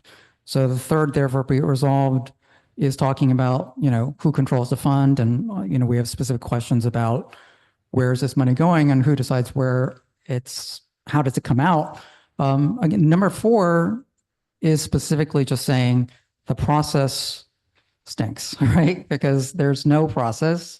It's simply a notification only. And we saw what happens. The applicant is free to just completely ignore us because there's no repercussion for them. With Zach Kazaz. Thanks, Valerie. Eugene Carter, I think the points you're making are extremely valid and really clear about this process. The text of the therefore be it resolved in here that is mostly questions, to me, does not speak to that. So if this is something that we're trying to enact change, whether it's city law or rules around the HPD, I don't see that this is getting to that, including the point that Carter just made about the square footage. That doesn't seem to be coming through in this resolution, or that we think this fair market value is wrong, or that we have little faith that this will come out. Overall, that makes it difficult, I think, for me to support it as written, even though I agree with the sentiment that you all have behind it. I mean, if you'd like to suggest an amendment, I mean, I'm open. I think we're all open to amendments. We do have an amendment on the floor. There's currently an amendment, right, for Shirley? One question where instead of questions, why wouldn't you put in a stronger word like objects to? I think as soon after we dispose of the current amendment on the floor, I think we could take that on as a separate amendment. Yeah. Okay. So we do have a motion on the floor to remove number 4. I see your hand, Arturo. Just give me a second, please. So before we can have any other discussion about the removal or the changing of a word, we still need to vote on this motion to remove this amendment. So Arturo? Eugene, I defer to you, but I do want to keep some version of this because I think the sentiment is there, and maybe we could reword it to something like, in light of the So before we can really have that discussion, there is a motion on the floor so this body needs to decide if we are going to remove it or not remove it. Then we can have the discussion about amending it. Right, but I can still make my comments. But you're proposing that it could be possibly changed. We have a motion on the floor to remove it. That this discussion would be moot if it's going to be removed. So we need to vote on the motion that's on the floor. Okay, so I guess what I would say is that instead of the amendment that Eddie is proposing in terms of completely striking it, I would support an amendment to clarify the intent of this clause, which is to basically just state that they find the notification process inadequate. Again, that's a moot point until we vote on it. I'm done. Okay. I'm done. Go ahead. To call the question, we can take the vote. Eddie, did you have a question? I just wanted to say one thing that I in my original speech, which was that I recommend board and the committee that we hear HPD's response, and the land use committee craft a resolution tailored to its opinions on the in lieu fee program, detail out all these things like Carter brought up and Katie brought up, that there's clearly a lot of opinions on here that aren't elsewhere in the text of the resolution. And so it feels to me a little divergent to try and shoehorn it in to something that might be not well part of a possibly shady applicant. Thank you. Great. And that all can be, we can vote and on the amendment, Carter?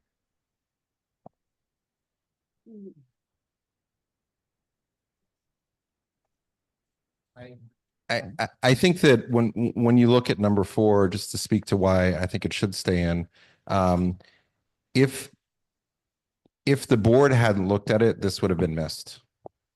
And that's why having it's so important when you don't build affordable housing in a community that I think that keeping this in the moment application where there's a relevant application to as an example is actually very important to do. The fact that all these other issues are occurring in this application doesn't take out that point. Why isn't anybody looking at this? Self-certification is not always the best process. And when nobody looks at anything, and that's what we're asking there to be a public process when people aren't going to build affordable housing on site, I think is very important to do. And even getting this in front of our elected officials, anybody else who are knowledgeable of the community and the specific locations. This building has a particular history and it's just not being looked at in this process. And that's why I think that having a full public process is important in these questions. I mean, this is a very rare occasion, but it highlights why there should be a full public process and why notification should be beyond to community board 2. The first thing I think we asked the applicant was, why are you here? And they couldn't answer it. And they said, oh, we just have to notify you. And I'm not even sure if that's even the case. And that's just an odd, very odd beginning to any appearance at a community board. So please raise your hand if you would like to call the question. You can't just yell out if you haven't been called on. So I'm going to call on Janet. So to call the question, so we have to take a vote on calling the question and then vote on the amendment. Does anyone else have comments? Okay, so, okay. Okay, so is there? Okay. So call the question. I need to take a vote on calling the question. All right, let's go. All right, okay. Well, then you could have called it like 10 speakers ago. So let's go. Sorry. This is a vote on calling the question. Is this a roll call vote? Yeah.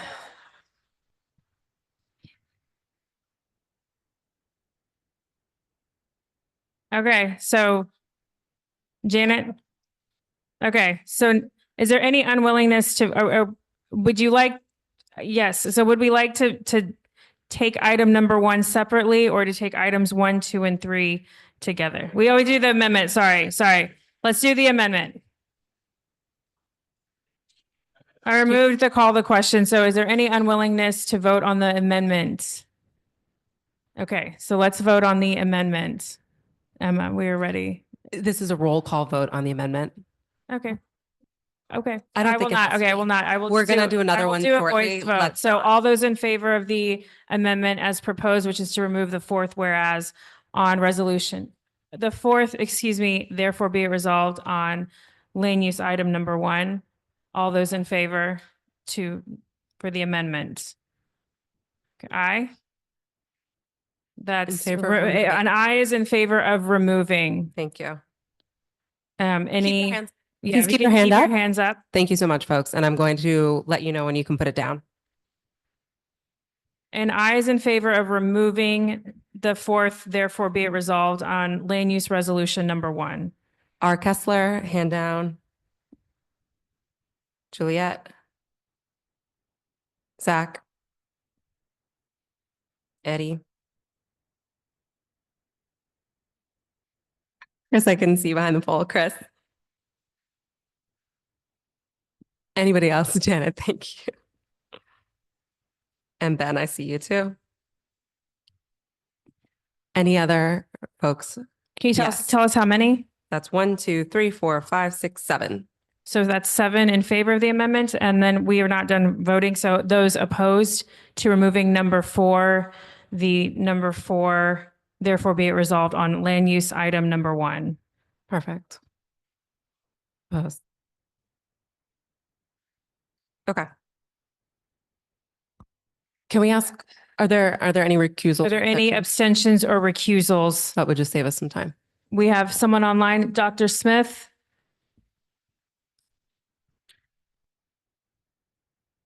Great. Can you confirm? Can they confirm that?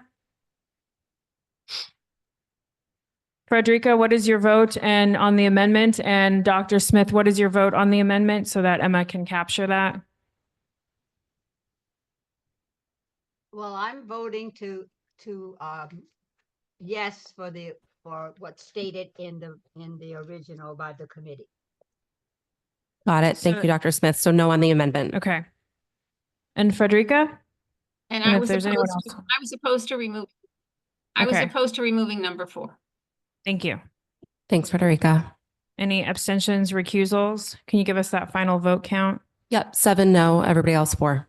I'll have that exact number in a second. Okay, so it does not pass. So the motion to amend the amendment, excuse me, does not pass. So it remains in there. Is there any further discussion on land use resolution number 1? Okay. Is there any further discussion on land use item number, I'm sorry? Okay, can we get a microphone to Shirley? Yep.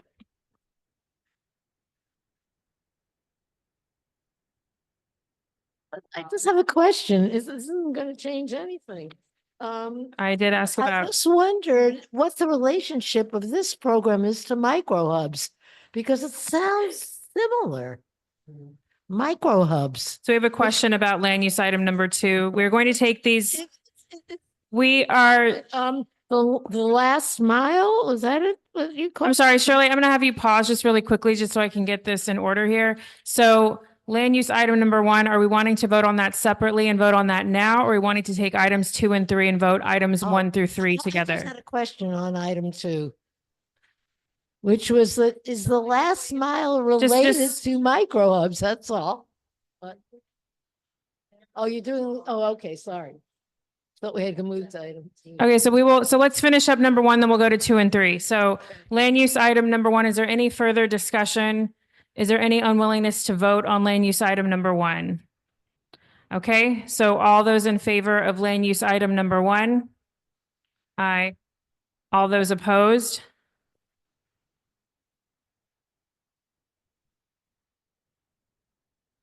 Hands up and I'll tell you when to put them down. Ryder. Zach. Eddie. Chris, I gotcha. Janet, gotcha. Any other no's? I'm not missing. Okay, that's 5 no's. Okay, and any abstentions or recusals on land use item number 1? Okay, so it passes as is. Next, we are going to go to land use item number 2. Are there any discussion on land use item number 2? It sounds like we're going to take these each separately. I just have a question about the last mile facilities. If they have any relationship to micro hubs, they sound like they do. Yeah, they're, well, it's a DOT program. We talked about it a few months ago, I think. And it's the same principle. I think maybe the last mile has to do with actual buildings. Is that it? Okay, there's the difference. The micro hub is setting aside land to transfer. So it's almost the same identical thing. It's basically a type of warehouse. I get it. And it will be Okay. a special permit to permit the warehouse. It's similar, I It think. is similar. It's too It bad probably they don't goes, coordinate, whatever. yeah.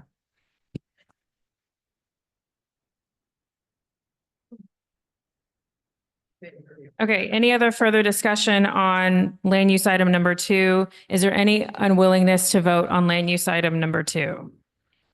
Okay, all those in favor? Aye. All those opposed? Abstentions, recusals? Okay, that land use item number 2 carries as is.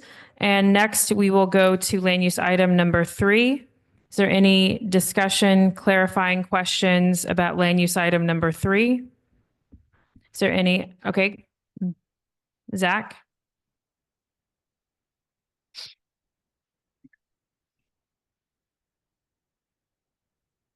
Just one hopefully small question. Was there any discussion in the committee about some more creative combination of space, like wrapping housing around and above the Whitney Museum? Because it seems to allude to that, but not quite get there.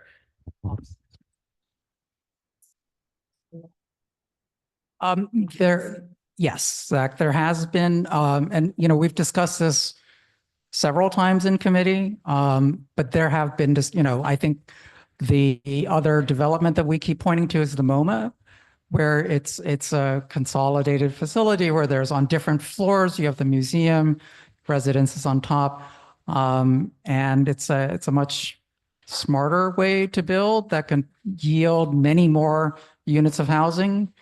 And in committee, we've basically discussed that it's a very, I think Anita, who's an architect she has said, for example, like she would fail a student if they came up with this kind of plan for a lot because it's a very limited and simple way to look at this. I mean, the city owns the entire lot, but yet they've broken it up as if there's different owners instead of putting something more creative. And that's one of the committee's issues with this is that it's not a very creative solution, and we feel like they're leaving housing on the table.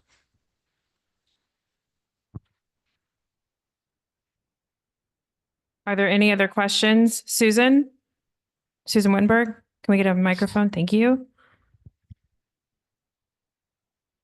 Eugene, I just didn't know whether doesn't mention in here that it's a 600-foot tower. And so where you say the site doesn't, this is therefore be resolved. Number one, the site does not simply become another opportunity to develop luxury housing in CB2. We could say the site does not become an opportunity to build a 600-foot tall, mostly luxury building in CB2, just because would be the tallest building housing we have.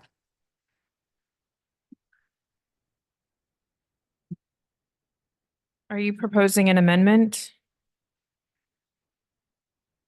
Okay.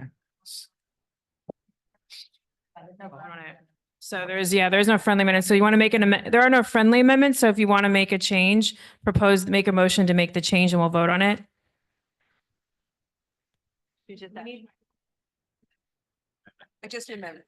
So an amendment to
I ain't.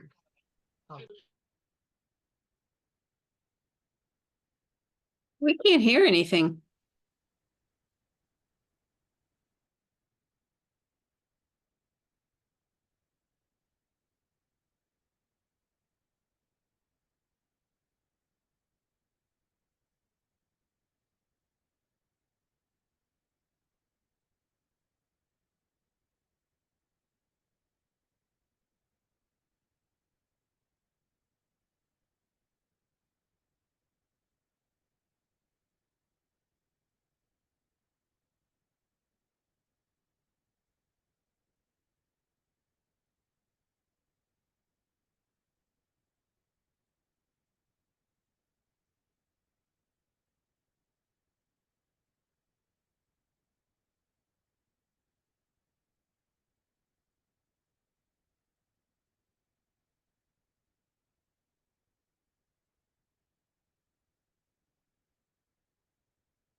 Otherwise, I really can't delay the meeting much longer. It's already 10:07.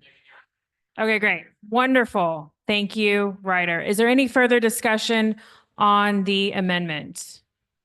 Are we ready to vote on the amendment? Okay. So there's no unwillingness to vote on the amendment. The amendment is as was stated by Susan.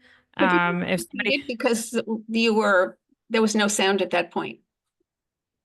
so I can read it. Eugene, can you repeat or put in the chat what the amendment? Thank you. I see it now. It's in the chat. It's in the chat. Is there any unwillingness to vote on the amendment? Excellent. Okay, so all those in favor of the amendment as proposed? Aye. Opposed? So 1 second. Dr. Smith and Frederica, who else is online? Are you getting those votes online? I'm in favor of the amendment. Okay. Okay, thank you, Ed. And I And mean, so am you can- I. And so am I. Okay. You can put your hand down when I call you. Chris Dignas. Ben This is the Listman. opposed, correct now? Amy Brenna. Thanks for moving. These are the nays. Will Benesh, hand down. Mhm. Janet Liff. Arturo.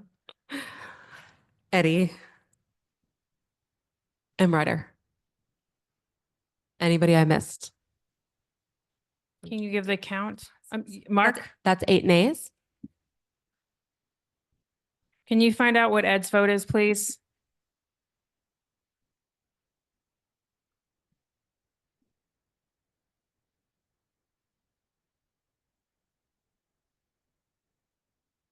Mr. Mata, do you have a question? We can't hear Okay, you. I like to hear more other people's opinion. It's Can you just, hear us? 因为手在那里比呀比的，他就叫我Edma's opinion。 we're not taking the vote individually. We're just making sure we didn't see a hand up or not from you, Ed. So this is on the amendment that's in the text in the chat.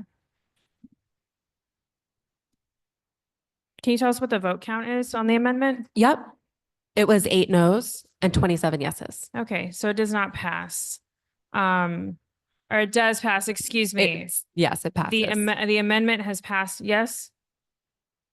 Okay, so the amendment has passed, excuse me. So with that, is there any further discussion on this resolution or are we ready to vote? And it will be a roll call vote. I have an amendment to the amendment. I'm sorry, but it's 2 seconds. I want to take out the word which would be the tallest residential building in the district. It would be the tallest building in the district. It's the tallest building. It's not just that it's the tallest residential building. It would be the tallest building in the district by a landslide. So I think it's important to take residential out there. So that's my motion, to remove residential after the word tallest. Okay, any further discussion on Donna's amendment to remove the word residential? Okay, any unwillingness to vote on the amendment? Do we have a second? Okay, we did have a second, sorry. Just making sure, so it's captured for the record. All those in favor of the amendment to remove the word residential? Aye. All those opposed? Abstentions, recusals? Great. On resolution number 3 for land use, is there any further discussion? All right, so with that, is there any unwillingness to vote? This will be a roll call vote. So Emma, I will turn it over to you. Okay, folks.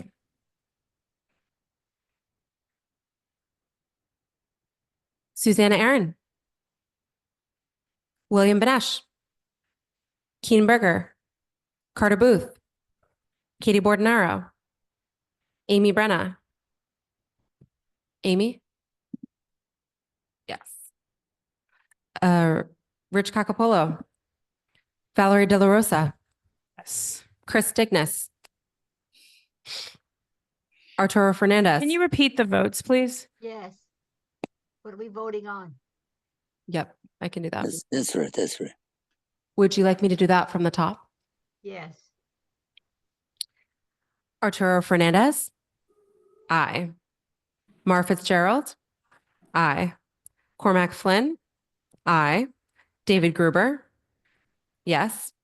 Juliet Kay? Yes. Zachary Kazaz? Yes. Susan Kent? Yes. Ryder Kessler? No. Janine Kiley? Yes. Patricia Laria? Aye. Janet Liff? Yes. Benjamin Listman? Yes. Ed Ma? Yes. Yes. Yes. Erica Olson? Yes. Brian Pape? Yes. Donna Raftery? Yes. Lois Rakoff? Yes. Bo Riccobono? Yes. Rocio Sands? Yes. Shirley Secunda? Yes. Edward Siegel? No. Frederica Siegel? Yes. Yes. Emma Smith? Yes. Dr. Shirley Smith? Yes. Yes. Susan Wittenberg? Yes. Eugene Yu? Yes. Can you please Did I give miss us the anybody? count? Can you give us the vote count? 32 yeses, 3 nos, no abstentions, no recusals. Wonderful. So that passes, that land use resolution number 3 passes. Is there any new business? Do we have a motion to adjourn? Excuse me? I haven't. Okay. If we could just save that comment for afterwards. I asked if there any no business, no. Is there a motion to adjourn? Great. Janine and Susan for the first and second on that one. Thank you very much. Okay. Thank you. They were going to kick us out.